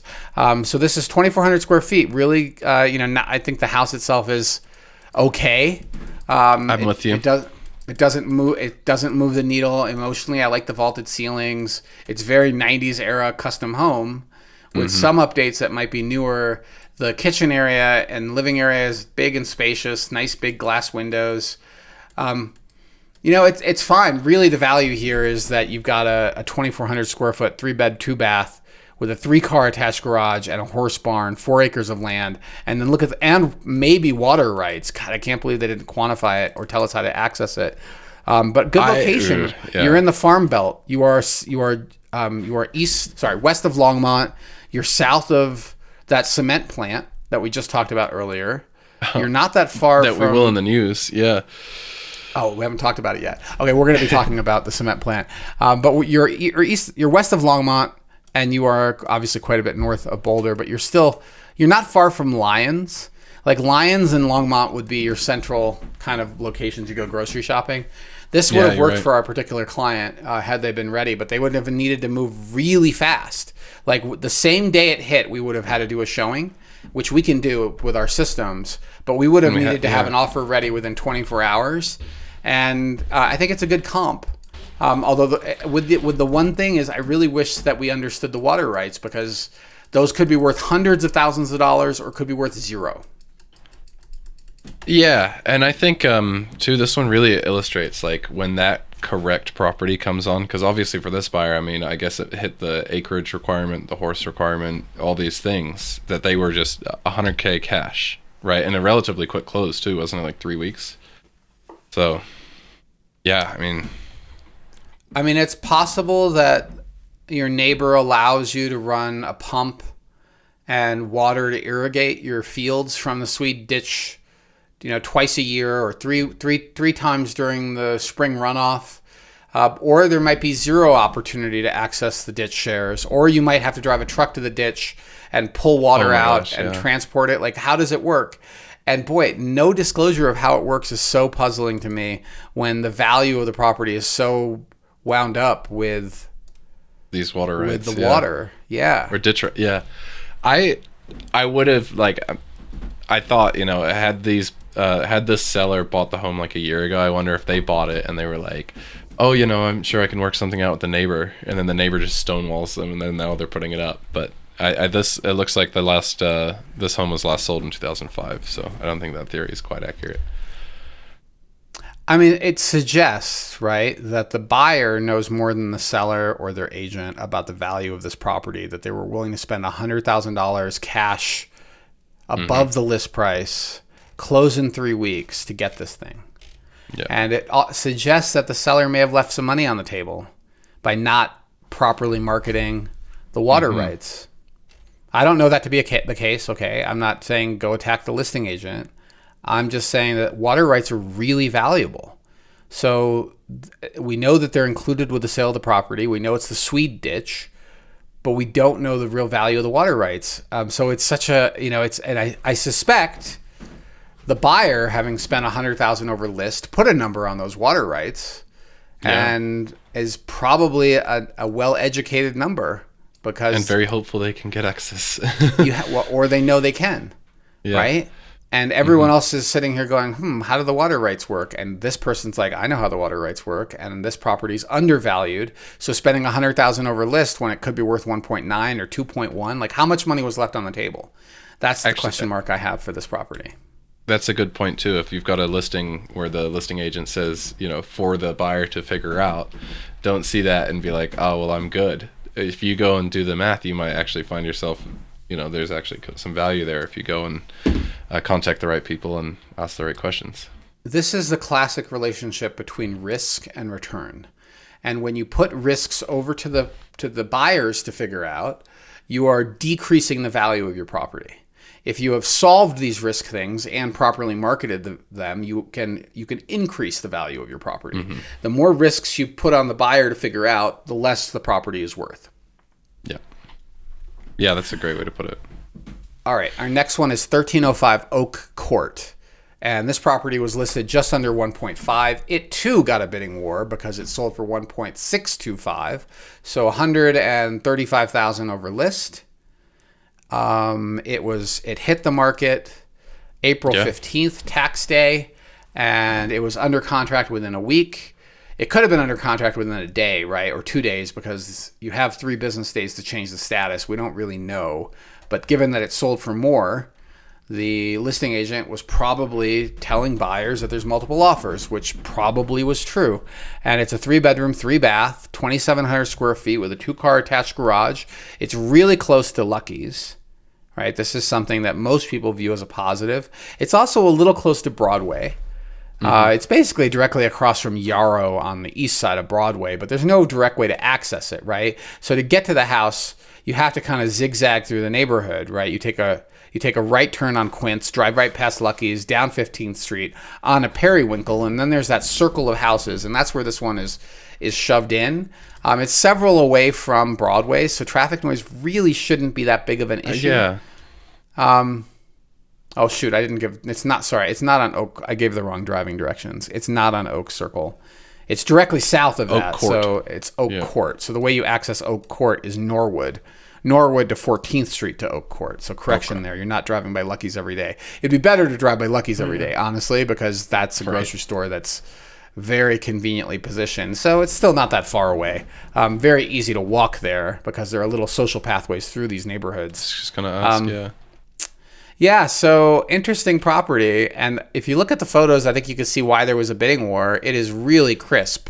It is very nicely updated. You've got classic black trim, very bright white interior, bleached out hardwood floors, very nice cabinetry, and natural wood tones throughout, some stainless appliances, which aren't really a big deal anymore, but it looks like the windows are newer, all the bathroom and kitchen are updated, like turnkey. And this is what buyers are paying a premium for, especially if you start the list price below 1.5. And that's exactly what they targeted, was just below 1.5, and they got it sold quickly because of that. So kudos to the listing agent for nailing it and getting this one off their portfolio very quickly of properties and sellers to work with, price it low and stage it, and also all the prep work and getting this house ready. It looks so good. I kind of thought, is this a flip? But when I look at the sales history of the house, it looks like the seller owned the house 10 years. In a trust for at least 10 years. So one of two things happened. We could check the permit records to see, but it's really not critical. Either the seller did it themselves as a flip, or there was an intermediary involved, but it looks like a flip. It's just done, and a very well executed one. You're not seeing any of that gray that is just 10 years old as a design concept now. And the stager didn't put in any of those dumb giant meditation beads. And I meditate every day, for the record, but those big beads are really dumb. And no buffalo portraits. Yeah. No buffalo portraits and no dumb big beads in their staging. And the staging is all very nicely color matched, and it helps buyers understand the utility of each of the spaces. So who is this for? You're moving into Boulder, or you've been living in Boulder for a while. You don't need a giant house. You need at least 3 bedrooms, 3 baths, and a 2-car garage. You'd like to be in North Boulder, close to the schools. Check, check, check, check, check. All those boxes, and off the market very quickly. Yep. I remember this listing agent, I'm somehow on his mailer list. And so I got the email when this one went active, and I believe we sent it to our ranch buyer, but might have passed on the location. Yeah, I mean, that's that buyer doesn't like to be in congested spaces, and this feels very tight with the neighbors. All right, let's move on to the next one. 253 Alpine Drive in Ned, and Nederland, it has got is the natural beneficiary, Eldorado and Nederland, of all of the horrible traffic on I-70 and the congestion of all the people that live in Colorado trying to get to the mountains on a weekend. I think that it will continue to see that happen. We did have a bad snow year this year, but that is not the reason to ignore Nederland. It's a cool getaway for people that live in Boulder. The kids can go skiing for the weekend. You can walk from this property into the town of Nederland and visit the shops and restaurants, which keep getting better. And this particular house has 3 bedrooms, 3 baths, 2,800 usable square feet, a 2-car detached garage. It was built a long time ago in 1981. I would argue that your budget should include reskinning the exterior and maybe installing some fire mitigation systems into the property to try to reduce the tax cost of, or the insurance cost of owning this. But you're right on Barker Res. You have views of the water from your house. You can walk right to the town. Like, what a perfect little getaway. So probably a second home, although there are certainly lots of people that live in Nederland as primary residents year round. And yeah, it needs some updates, but boy, what a perfect little spot. And it had been listed not that long. Nope, strike that. It actually listed in March. Okay, so not that long before it went under contract. It was available for about 2 weeks, which is a reasonable amount of time. You didn't have to sprint to get up there. It was under contract at the end of March, and it went from active back up to pending, which usually means it got through inspections in 2 weeks, normal timeline, and it sold for $960, so $5,000 below the list price. And it doesn't, let's see, did they have any disclosed concessions? There was a $10,000 concession for unknown reasons, probably inspection related. That's usually how that goes. And it was not a cash deal. It was a regular mortgage. So I think this is well bought. The layout is 1 on the upper, 2 on the main, so a little bit of a split layout, but I don't think it matters for that location being right on Barker Reservoir. Great spot. Yeah. No, I think it's a cool spot. It's a little sad that you can't boat on Barker Res, but for the anglers, I mean, you just walk down and get to fishing. You still get to see it, the light and the Yeah. views. Just being the next to a body of wildlife. water, like, Yeah. it improves stress and all sorts of or decreases stress and all sorts of things. So, yeah. All right, 770 36th Street is our last sale of the week. It is in the East Aurora neighborhood, but most people call this the Baseline neighborhood, right? Even though the mapping says East Aurora, everyone calls this Baseline. I think distancing yourself from the city of Aurora in general is a strategy, even in name. Maybe. I mean, Aurora has got a lot of diversity, Hamish, and fantastic restaurants and affordable living for a lot of people. So It's got restaurants. I'm not gonna try. Oh yeah, a lot of ethnic restaurants are in Aurora. Oh. But you're taking us away from. I am. You're right. This listing. So, and I'm trying to get through 7 quickly. This is a Baseline house, right? A Baseline ranch in a little L configuration, 1,300 square feet. They converted the garage into living space, or maybe it never had one. Typically, these homes were built with at least a carport back in the 60s. This one does not have a carport, does not have a garage, and 1,300 square feet is usually plenty for this size of house. There's no basement, so it's all on the main. Off-street parking, 4 bedrooms, 2 baths. And if you look at the photos, it looks like it had quite a few updates. It's got solar panels. The kitchen looks, I mean, it's that gray color that's now dated, but it still looks pretty nice. It definitely is not original. And could be, since it's painted wood, that would be easy enough to change to something more current in its color scheme. I think the center island looks nice with the possibly real butcher block. The windows feature the flat irons. Probably this is the thing. It could be student occupied. It's hard to say. There's a lot of students in this neighborhood. That's something. Big musical house. Yep, lots of music stuff in the photographs. So I like how the photos show that there is a potential 4th bedroom, and the listing says there is a 4th bedroom. So I think they're probably listing it as a 4-bedroom because of the office, but anyway, there's a little bit of shenanigans going on with bedroom count, but that's not unusual, right? Like, we're marketing potential, and they're calling the office that could be converted into another bedroom. This would have been a great purchase for a CU parent. You know, there's no HOA, taxes are relatively reasonable, and you could stick 4 students in this property, which at current rent probably is going to cash flow all day long with 30% down and 4 students paying $1,000 a bedroom, which is not uncommon at all. In Boulder. So I think this is a good little cash cow. And now that you no longer have occupancy limits, and the updates are nice, it's livable. So I think this is I would call this all the money for this style of house, $825. It was on the market over a week, and it sold for $10,000 below the list price. The owner owned it since 2010. They paid $344 for it, and probably did a bunch of the updates themselves. So anyway, excellent deal, good benchmark for basic ranches without a garage and reasonable square footage in the Baseline neighborhood, which is, frankly, this is the entry-level neighborhood for the city of Boulder for market rate houses. And this is about as good as it gets. You've got a little more square footage than most, but you've given up the garage.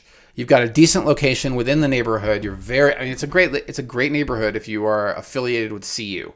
You are steps away from the research side of CU, the serious side of the campus.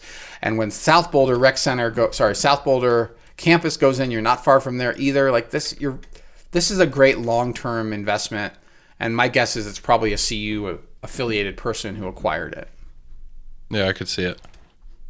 I quite like that neighborhood, and I think you're right. It's a little bit more entry than Martin Acres, say. You know? And I've said that investment properties don't make a lot of sense at current rates. There are not a lot of investors in the market, but this could be the exception because you have 4 student bedrooms and you're starting in at $825. Plus, you also have to factor in the peace of mind that goes into this if your child is in one of those bedrooms, because now you know they're not in some decrepit slumlord rental. you control the asset, and your kid learns how to maintain a house and collect rent. It's not a bad deal. I think that that's probably what happened here, but you never know. I don't really know who bought this house. I'm just conjecturing on who the archetype buyer would be. Also, a young professional couple could have acquired it. It's a great spot in a very nice neighborhood. Yeah, that was a good pick. All right, was the last one, wasn't it? Yeah. That wraps up our sales of the week, Hamish. Of these houses, which one would you, if somebody said I'll pay for it, which one would you have? But you don't get to, you only get to live in it. You don't get the investment benefit of it. Okay, you can just live in it for 5 years. Which one is like what you would have wanted? Let me look this one up really quick. I want to make sure that I'm thinking. Oh, it's probably 944 Arapahoe Ave, A, Unit A. Very like distinct, exciting home. And I actually, like I said about the location, but I do like that location. It's walking distance to Pearl. And I mean, not much of a library goer, but I like that you drive into your garage and go upstairs, and you are elevated, and you get to look up and over Pearl Street at night. Yep. I think I would agree with you. A different phase of my life, for sure. More of a home that is about minimalism and art and experiences, and less about collecting a bunch of tools and vehicles and living in the mountains, right? Like, where am I going to put my dirt bikes? But yes, absolutely. Yeah. It would require a shift in our strategy, but what a cool property. I think that's the winner of this week's. My $300 SUV would look really good in that driveway. Just really tie it all together. Maybe if you get lucky, somebody will steal it. Yeah, no kidding. I'll get full coverage for it. So, shameless self-promo. Okay, here we go. So this is a property. The address is 920. What's the address? 927 Hover Ridge Circle. Thank you. 927 Hover Ridge Circle. I always want to write 924.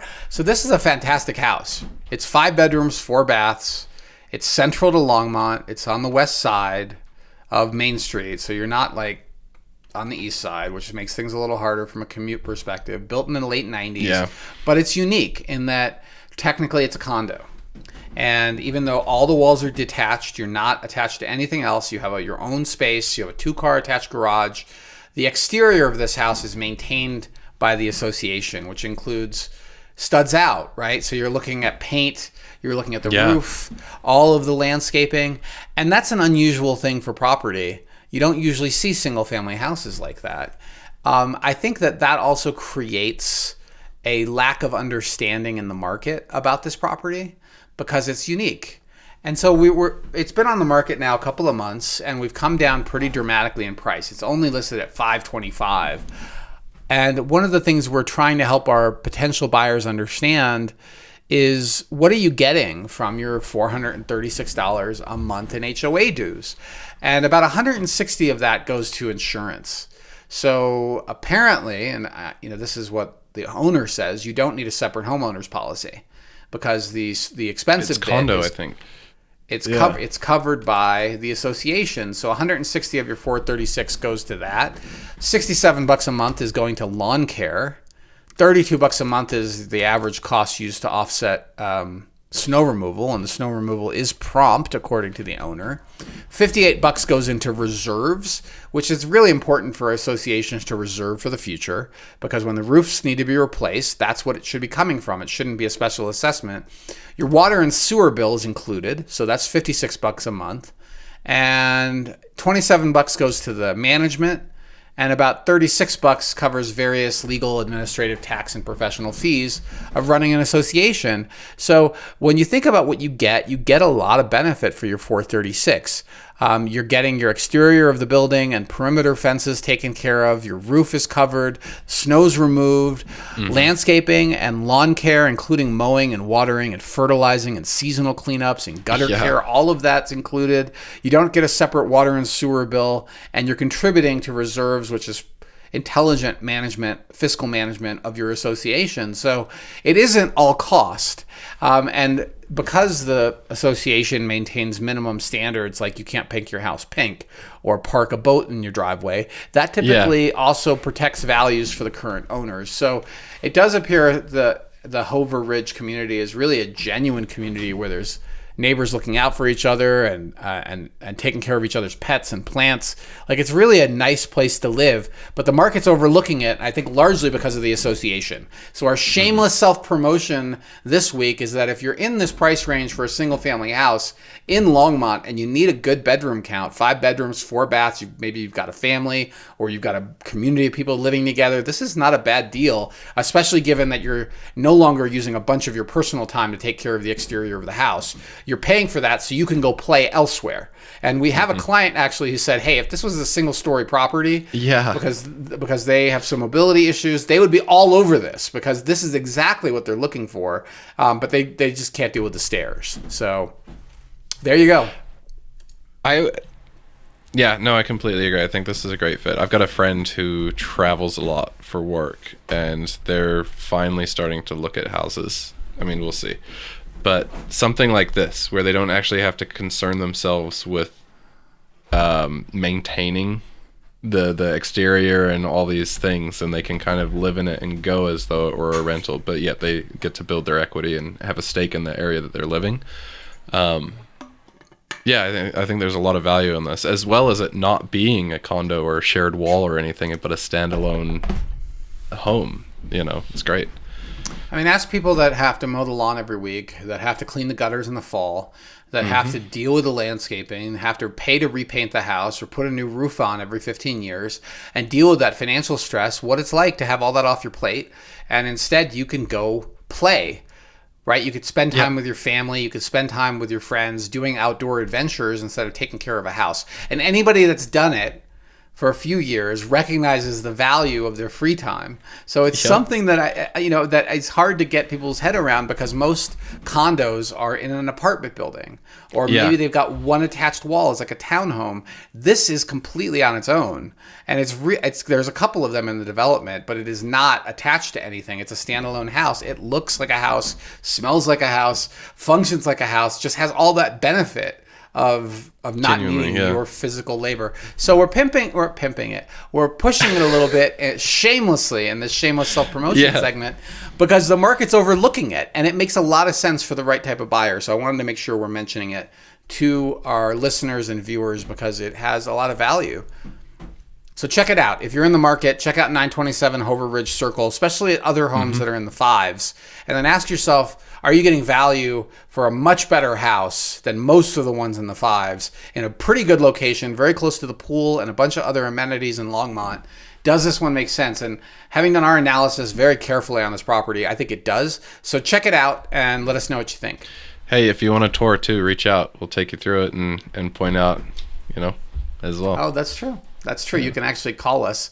We're at houseeinstein.com. Good reminder, Hamish. We could schedule the showing for you if you're not we'd be happy to set that up. Yeah. Okie dokie. Oh, man. News. It is news. Now we're into it. We're into the heat of this. Yeah. Silica dust, famously healthy. I think very popular. It's better than burning tires, which is how the Cemex plant used to power itself, was burning old tires. You're kidding. I'm not kidding. When I first moved to Boulder, that's what they used to do. So they've cleaned up their act a lot, but they lost their non-conforming use last year, and that they were given a notice that was not going to be continued. And just yesterday, the Boulder County Community Planning and Permitting Director sent Cemex a rescission of that notice of termination of non-conforming use. And, it's super interesting what happened here. But Congrats, those that were Cemex. hoping that plant would go away, which is what I thought was going to happen, by the way, have determined that on the best information available to the director, the determination relied on traffic data, and that study appeared to show significantly more traffic. Well, that no longer appears to be the case. So Cemex has given us enough evidence that the determination was made in error. And so they are going to allow Cemex to keep on keeping on with their silica dust and cement making ways. But look, we need cement for development, okay? So, and I think that people that bought in this location downwind of the plant knew what they were Boy. buying, and if they didn't have a good agent, because environmental issues are a big deal. So that's what's going on with this particular little news story. I'm sure there's a lot more to it, and I'm very curious to see how the community will respond to this. Yeah, I know. I mean, Boulder's kind of flanked on north and south by cement plants, right? So you've got Cemex to the north, and then kind of over by Rocky Flats. Do you know the one I'm talking about? Oh yeah, absolutely. Yeah, I can't remember the name of it. It looks like almost like a Crosa or something. But on the various community Facebook groups I'm in, you see complaints about one or the other a couple times a week. So it's interesting. I mean, yeah, like you said, cement's required. It's hand in hand with growth and what we do as a people, as a society. So it's not very. It's local. We got them jobs in town. we've got the revenue from that. We're sending that money to Mexico, but we need cement for development, and if we're going to continue to develop, then having local cement is important. And so I'm just glad that the is county Cemex is Mexican paying, owned? Is that is paying a lot of attention to environmental regulations and willing to get tough with polluters. So I don't know. It's an interesting story. I look forward to seeing the protests over it and learning more about what happened here. All right, let's talk about the next story, which I think we know a little bit more about, because we've had clients who work in quantum computing, and Boulder is basically turning into the epicenter for quantum computing. This company called IonQ, which is, I think, the biggest independent player, that's not part of Google or Apple or something like that. I think Microsoft's got one. Yeah, they are investing $100 million in a new R&D facility in Boulder, and that's going to be located near the intersection of 38th and Arapahoe, which is an interesting spot. 38th and Arapahoe is very close to the Peloton, right? So you're sort of 30. But that's kind of Peloton's 3,300, so you're a little further to the west, like closer to Voodoo Donuts, maybe. Anyway, you're in that zone, and this is a 2,200 square foot lab that they're building, and they're planning to invest about $100 million in it for R&D. And that is on top of what's the other company that's doing? I think Google's is also doing quantum computing R&D here in Boulder. So we are definitely with all of our federal labs and CU. We are moving forward with quantum computing, and it's very exciting and scary in some ways. I read an article a while ago that quantum computers won't be their own thing, just from like conceptualizing it. It will be like yet another kind of module in the computer. So you've got your CPU, your GPU, then you'll have your QPU for quantum processing. And it's kind of to think about how it might be when it's ubiquitous. Yeah, maybe. I mean, I like that idea, but in the article it says one rack-mounted IonQ system could, in theory, replace thousands of energy-hungry GPUs for AI training tasks. Think about that. Yeah. I mean, boy, I think you and I were talking about it a while ago, maybe, but yeah, all these all this push for AI, and then I don't necessarily know how quantum computing would interact and like where it would benefit AI, but shoot, these two could be a dynamic duo. I mean, in some ways, the investment for data centers and power generation is opposed to quantum computing, because if you are successful at quantum computing, you erase the asset value of all those data centers and all that power generation. That's a good point. There's kind of almost conflict. And I remember our client basically dismissing how close we are. There was we're not even remotely close, but they're putting a lot of money into it, and that money is coming into Boulder. And as part of the deal is that they're going to hire, I forgot how many jobs, like over 100 jobs that pay $150,000 a year, which is really, there it is. It's 150 new jobs paying an average annual wage of $168,422, which is a pretty good wage on average for employees. So it's pretty exciting to see this company. I know that some people hate the idea of jobs in Boulder. In fact, I was at a city council meeting once where one of the council people literally said out loud, what can we do to make our city less attractive for business? We need fewer jobs in Boulder, so we have fewer people commuting into Boulder. That's going to solve all of our problems. I'm always excited when we see technology companies move into Boulder and invest in Boulder, and those jobs help support our local economy. So I'm very much in favor. I think it's a great idea, and I think it's a huge plus for the Boulder community. Kind of tongue-in-cheek here. IonQ is able to, invest $100 million for an R&D quantum computing facility. 2 of that gets you Alpine balsam. You had to go there, Hamish. That's a good segue. That's a good segue, actually, for our story coming up, which I think we'll go there right now. We're going to skip this drought watch talk, other than to say it's been raining. The city is still going to keep communicating about droughts. But, I took it off. Let me put it back. Yep. So that's linked in there. Hamish, maybe we could write in what the story's about instead of just the links. But absolutely. Yeah.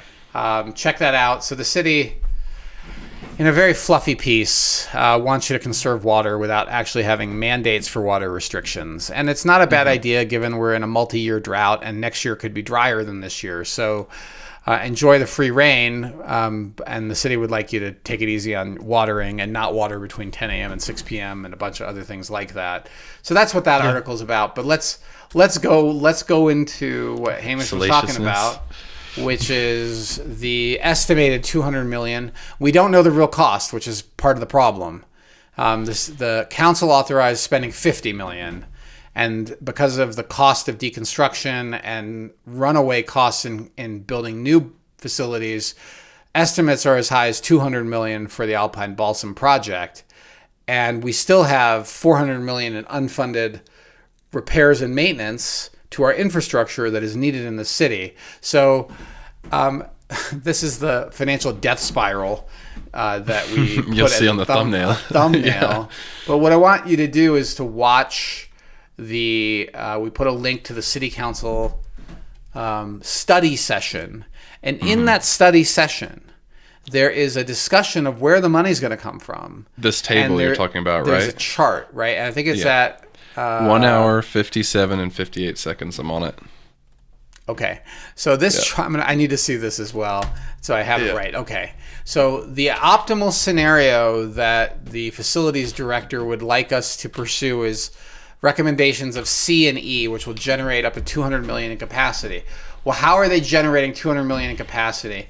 And what they're talking about is mill levy increases, i.e. property tax increases, which are forecast to increase residents' property taxes by $212 a year and commercial property taxes by $838 a year, which will generate about $16 million in revenue every year and be funding for $200 million in 20-year debt. So they want to go to the markets, borrow $200 million, okay, and we'll fund that with this new tax. But throughout this presentation, okay, that's the plan to how to pay for it. If you look at this presentation, there is so little ownership and discussion of what happened. How did we end up $400 million in the hole? And why are our facilities, why don't each of them have a maintenance plan that we can discuss as being funded or not funded? And why are we rewarding mismanagement of our city with even more money? Let's raise $200 million to solve this problem without talking about how we got here. And that's the part I don't understand, is that if you look at this study session, Hamish, nowhere is there this question from council directed at our city manager, how did we get here? Where is the accountability for being $400 million in the hole with unfunded liabilities? We are not the federal government. We cannot print money. Who did this? How did we get here? How did we screw this up? And instead, it's all softball questions. And here's our tax plan to stick it to homeowners and business owners with $200 more a year in taxes per individual. This is residential. This is per property, and $838 a year for commercial property owners. All commercial property owners. I'm so bothered by what it is in this table on the far right, it goes maximum capacity for debt.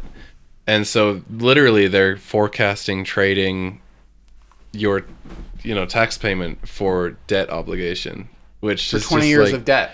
yeah, it's like they're planning to go into debt. I don't. That's what cities do.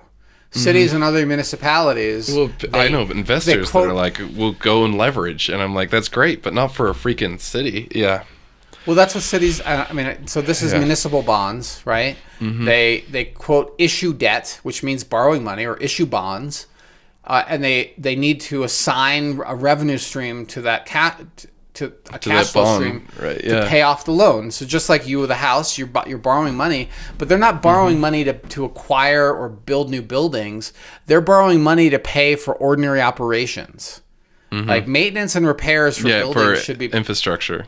Yeah. Should be part of our ordinary operations. We should have been budgeting for this in advance instead of committing $50 million to Alpine balsam that ballooned into $200 million.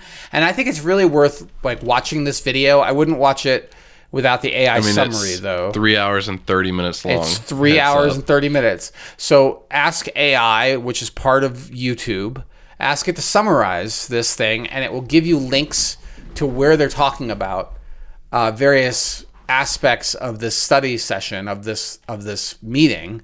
It is an eye-opening meeting. The parts that I could stand to watch, and I'll admit I cannot stand to watch 3.5 hours. No, we watched like 3 minutes, and then Osman started heckling the screen. It's like, okay. I'm not allowed to drink and watch this program at home, like watch city council meetings, because I start to lose it at the fiscal recklessness and complete lack of accountability, transparency, or ownership of how we got here. How did we get here is what I would like to see council members ask before they agree to stick the homeowners and business owners with another $200 million in debt to solve this issue. I mean, there's like a 3-prong pinch that's happening on residents and commercial people. It's like you've got property taxes increasing, you've got insurance costs increasing, and then you've got rent or rates increasing. And none of those levers, none of the people that control those levers seem very interested in helping out. And so it's just, residents and commercial spaces are getting squeezed. None of those people that are in control of this process care about fiscal management in a way that is not reckless. Like they're spending money that they don't have.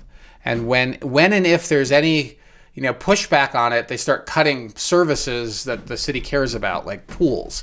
The number of hours that which I don't think is going to move the number or move the needle at all. Like you're basically, so you over ask for how much money you need. You say we need 400, but now we're getting 200. That somehow that's good enough.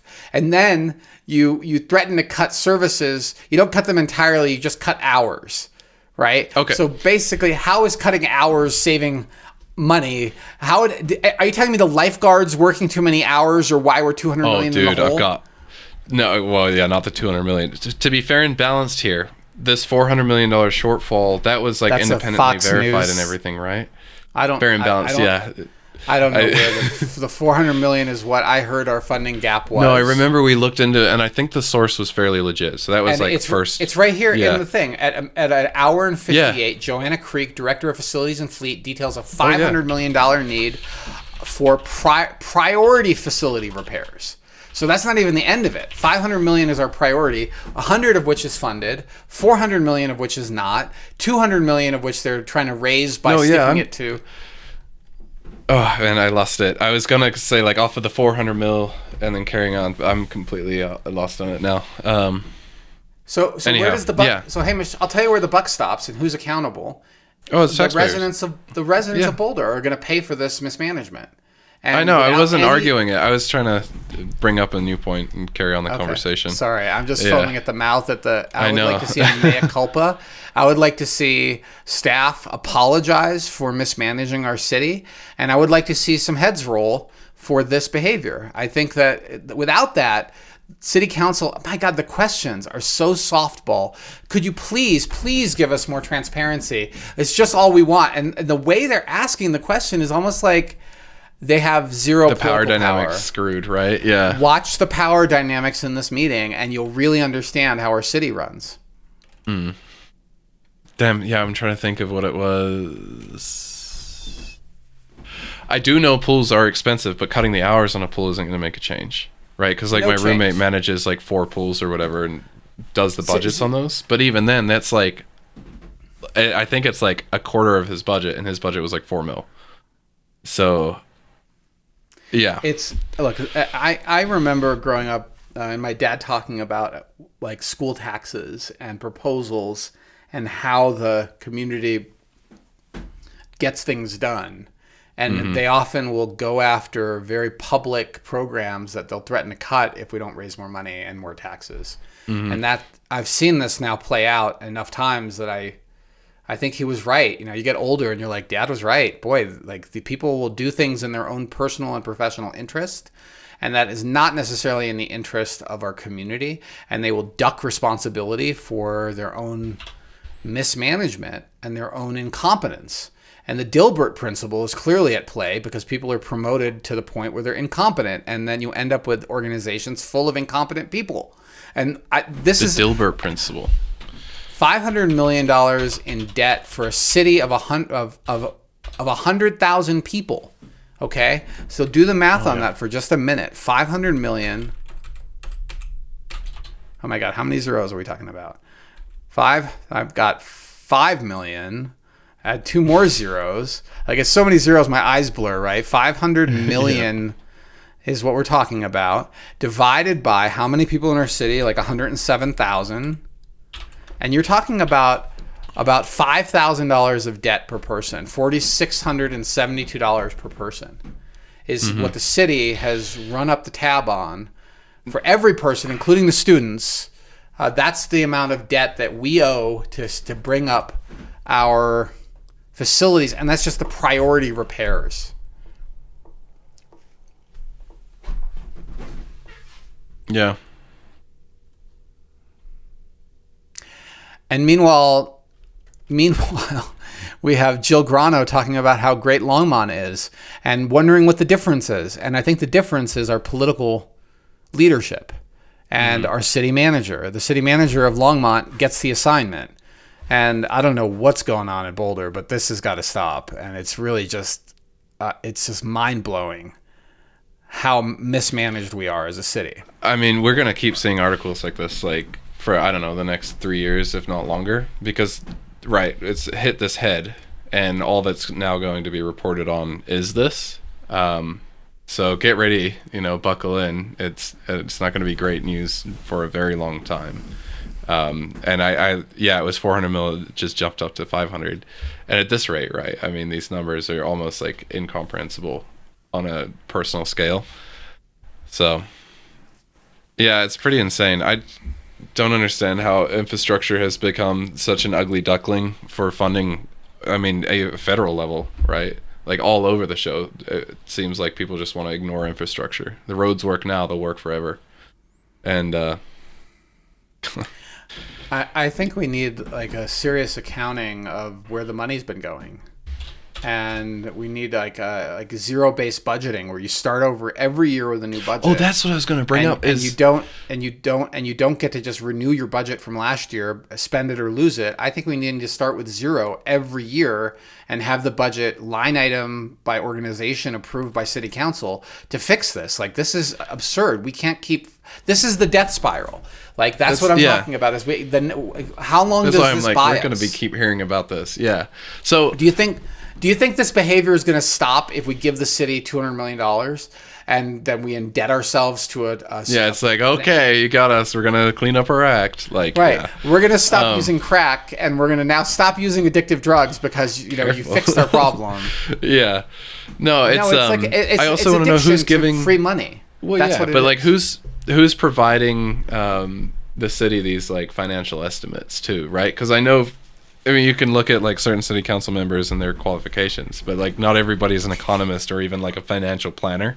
And so along the line, they're getting like somebody, I wouldn't be surprised, and this is pure speculation, but like a developer comes to them and it's like, oh, we looked at your budget for you and found that you can afford this project for us. And the council members are like, great. there's no reason for you to lie. And then sure enough, here we are. I mean, this is usually how it works. Staff says, okay, we need to have estimates for our deferred maintenance that we haven't been addressing, so we're going to hire an expensive consulting company.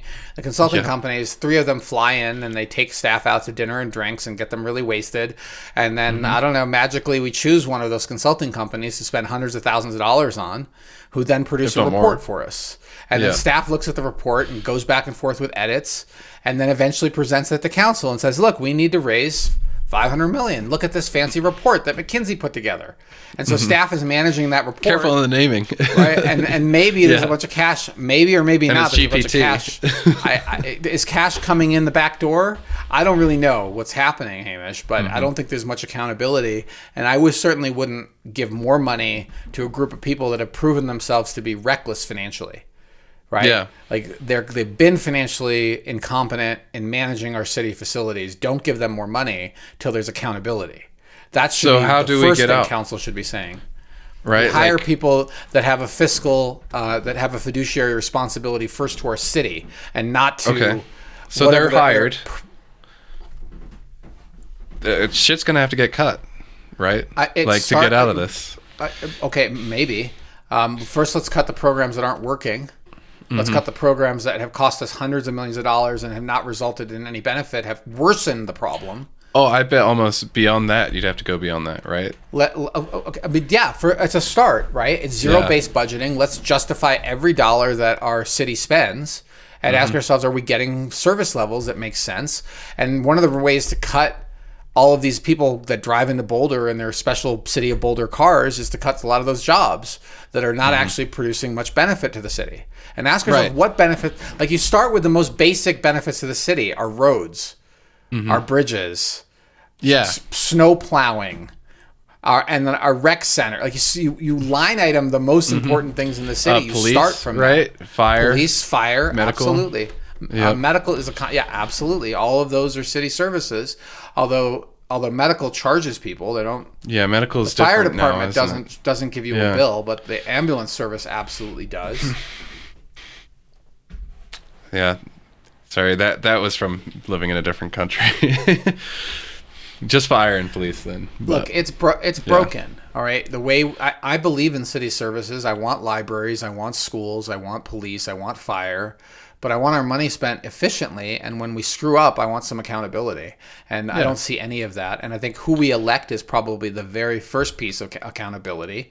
And the people that are all in office, everyone that approved Alpine Balsam Forward at a minimum should never be in office again, because they prove themselves to lack fiduciary responsibility for our city.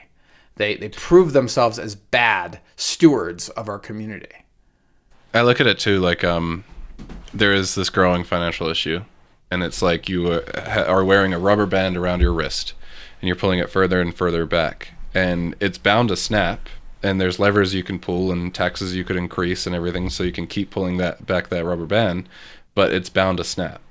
And so you can do it now and it's going to be a mess and it's going to hurt, or you can keep raising taxes and furthering your debt and keep pulling back the rubber band, but when it snaps the next time, it's going to snap it's going to hurt a whole lot more.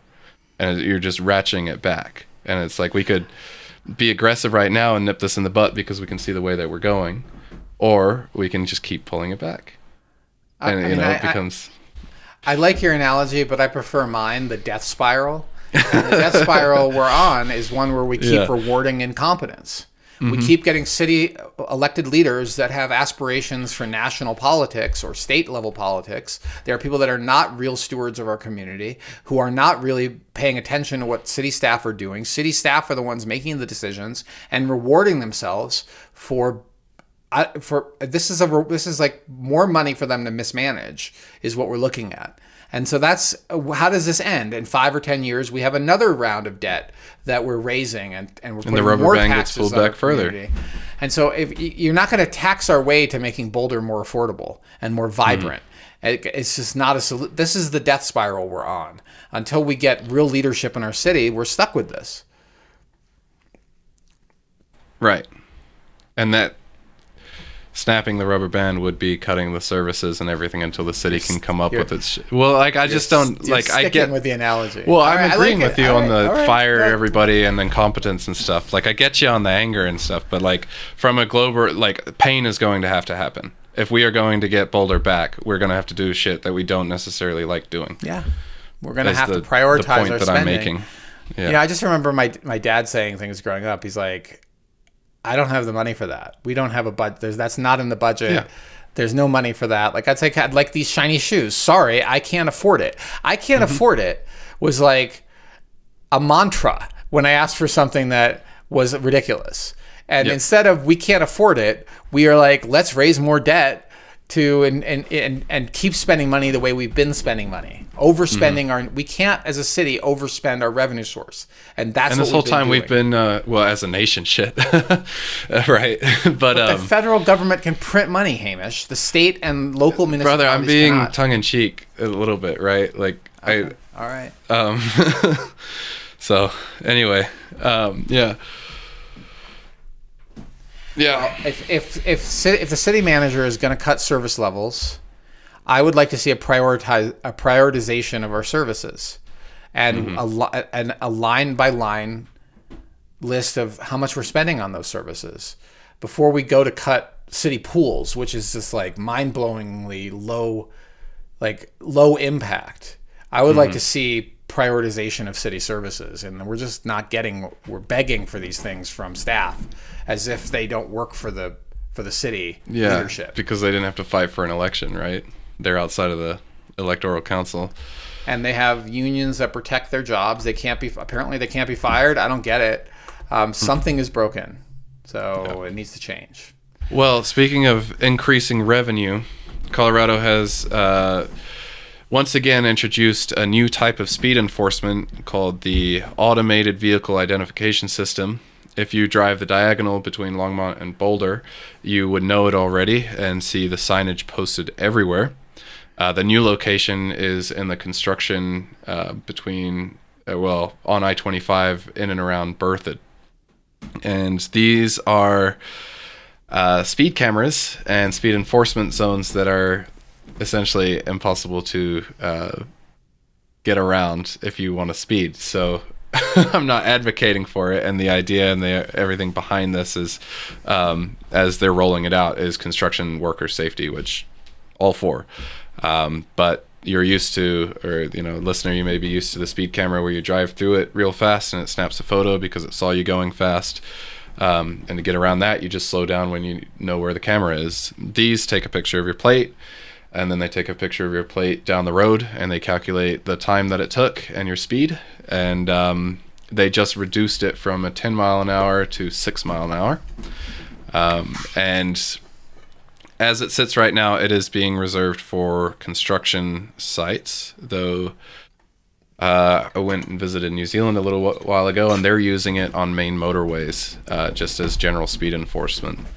It is not something you can necessarily get around. And you know what? Just to say it, Diagonal has very well-flowing traffic right now. I think every time I've been on the Diagonal, it has just moved, dude. Because everybody's going exactly the speed limit. They're scared to bits about going faster. There's no inconsistencies in speed, so there's not people smashing on their brakes or, speeding up and then slowing down. And I'd say that the traffic.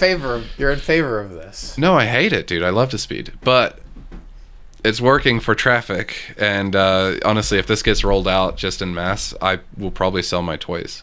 I like my cars, and I like driving spiritedly, but it completely kills the value for me on those, especially like Pikes Peak International Raceway shutting down.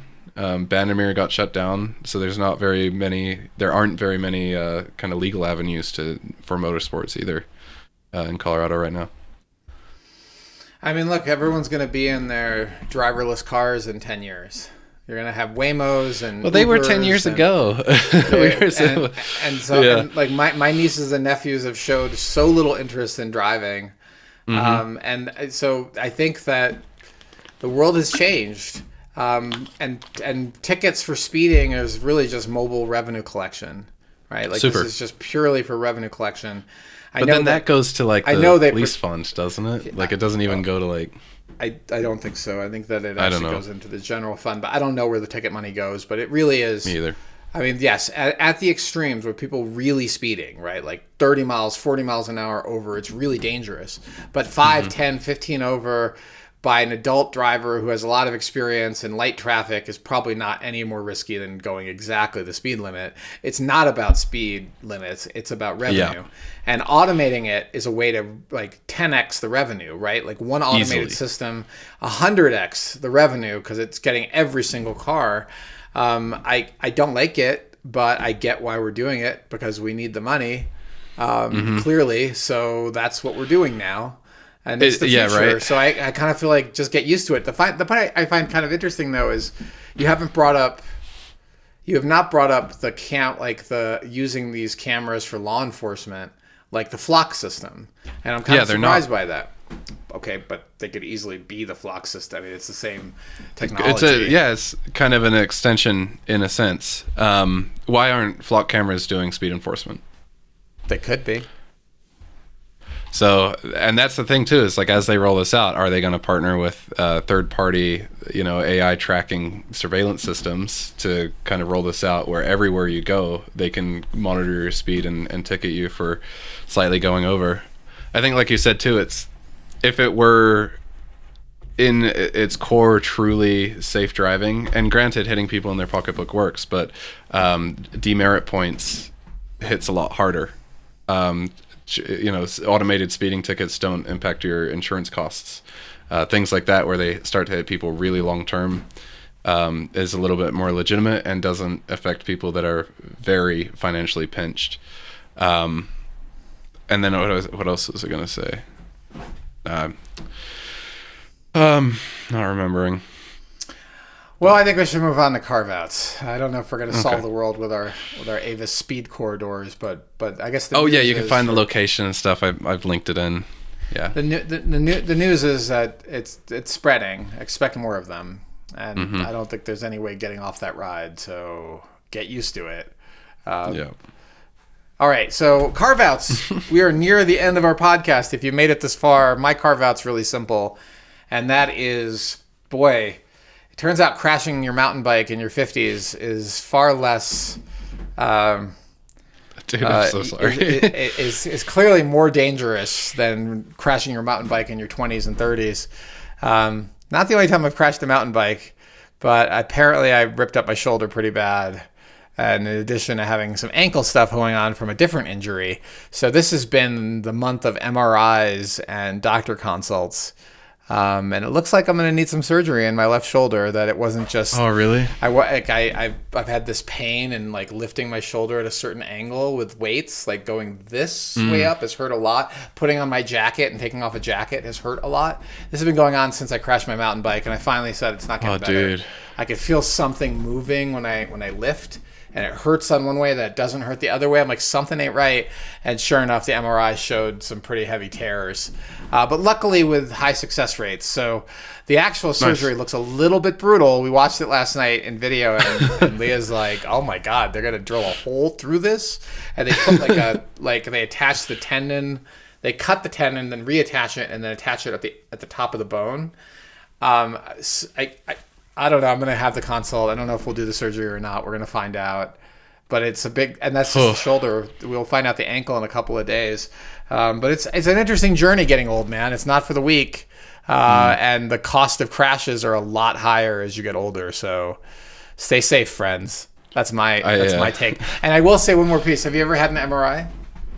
No, I haven't. Hey, do you know what it is? What the machine looks like? Okay. It is really claustrophobic in there. But with the wind, it's one of these things where you have to trust this person, and you're pushed head first into this for your shoulders, big white donut, and you're kind of confined, and then you're in there for 45 minutes as they do different loud tests. And I'm so grateful for a meditation practice to get through it. I'm like, wow, there's a little part of me that wants to panic, and I'm not going to panic. I'm just going to focus on my breathing. And she put me in there really fast at first, and I'm like, pull me out. I need to see what this is. I got in here without realizing what you're about to do. The headphones are not on right. and you got to get the headphones settled in right and get comfortable before you shove me in here. And then the second, like, so that was the first 30 seconds. And then I got settled in. I'm like, okay, we're good. And got through it. But it was a little bit, I would say, like, you know, where you feel like you might start to panic on a scale of 1 to 10, where like 10 is panic. I was probably hitting like 6.5 to 7, where I'm like feeling maybe even an 8 occasionally. I'm like, okay, just gonna, and you have to stay perfectly still. It is something. It's if I remember right, there's like a massive magnet, and that's spinning at like many thousands of RPMs. It's like right next to you. And so you're just there hearing it like, oh, no thanks. Yeah. I mean, I do music in yeah. your ears, and that's fine. I know you joked or no. Go ahead. I did the ankle yesterday, and the ankle was very low stress, right? Because your upper body's not in. You know you can exit physically if you needed to very quickly. And that was only 25 minutes for the ankle. But yeah, the shoulder was a lot longer. Yeah. I do joke that like I don't have the health insurance for skiing or winter sports, and like there's honestly truth to it. You know, like if you go out, and I mean, people get injured so easily on that stuff. You said mountain biking had to do with brakes, though. It did. So I was going down this narrow track, and I hit a baby head rock, you know, these rolly rocks, and I grabbed the front brake, and the front brakes on mountain bikes are now so tight. Like bitey? Yeah. Yeah. It caught me by surprise and started throwing me over the front, and by the time I released it, my weight was too high already, and I crashed. Yeah. So you think about it, right? You turned, you hit a rock, you grab the front brake, and now you're starting to do what's called an endo, right? Your back end is going over T-kettle. Front end over, yeah. And then by the time I couldn't release it, I just went all the way over, and I let go of the brake and put my arm down and caught myself, right? And catching myself, I think, probably prevented further injury, but definitely right afterward, I had a hole in my hand. You still see the scar from it. And I could feel the pain in my shoulder, and I'm like, it'll be fine. It'll be fine. Well, not exactly. It needs probably surgery. Yeah. I've got likely some wrist things coming up from catching myself from falling so many times. Like it's just getting to the point where, don't fall. Oh, on my end of brakes, I have a vehicle actually that I kind of alluded to in the AVIS chat for the news. But it's a kind of pride and joy for me. Like I built it up from nothing. It's a very unique BMW that I V8 swapped and built the engine from scratch and built the car out, the interior, everything. But to fit the V8 into it, you have to have manual brakes without going down a whole rabbit hole. And these brakes are famously difficult to press. Modern car has like assisted brakes, either electrical or vacuum assisted. Sometimes there's even hydro brakes. Anyway, manual brakes are tough to press, and when I was speccing out the car, I also got a slightly higher sized master cylinder because I anticipated putting on a big brake kit. And so once this car was all together and I hadn't yet put on the big brake kit, the pedal was just completely solid. And like the car slowed, but it took so much force you essentially had to kind of stand on it to come to a stop. And you know what, it worked. Like I drove it up until like call it a couple months ago with that kind of configuration, like incredibly stiff pedal. And I would have liked to, I'm proven wrong, but I really thought of myself as very detail oriented when I put it together. And I thought that I'd matched the front and rear cylinders to the front and rear brakes in the car. And couple months ago, my rear, well, there's the two-prong thing, but a couple months ago, my rear driver brake started scraping. And I was like, I'll order a rear brake kit and replace those. Well, I get into it, and this rotor is blue from heat. And it turns out, I think, since I finished building the car, the caliper on that side has been caught, and it's been boiling the brake fluid, and then also dragging the entire time. And so I replaced the rear brakes. Of course, one side was almost new, and the caught side was like down to the metal. Replaced the rear brakes and the caliper, and swapped the masters. And again, like the expectation with manual brakes is like a difficult brake pedal, but this is a manageable brake pedal. This is a great brake pedal, and it's you come to a stop, and the brake pedal has feedback. It has a little bit of give, and it has a feeling of which you're not going to overheat the brakes immediately. Like, I took this car to the track. Like, it wasn't like ridiculously unsafe, but whenever I was at the track, the brakes would overheat pretty, after a few laps into it. And I actually have a credit to go to the track again, so I might, be able to do a before and after. But yeah. Do you did you lubricate the caliper pins with the special high temperature grease? Mm-hmm. Huh. Yeah, I did. Okay. I this time around, right? Like, of all the things that I built on that car, the brakes I had not touched. At the pads and rotors, I did like lines and all sorts of things there.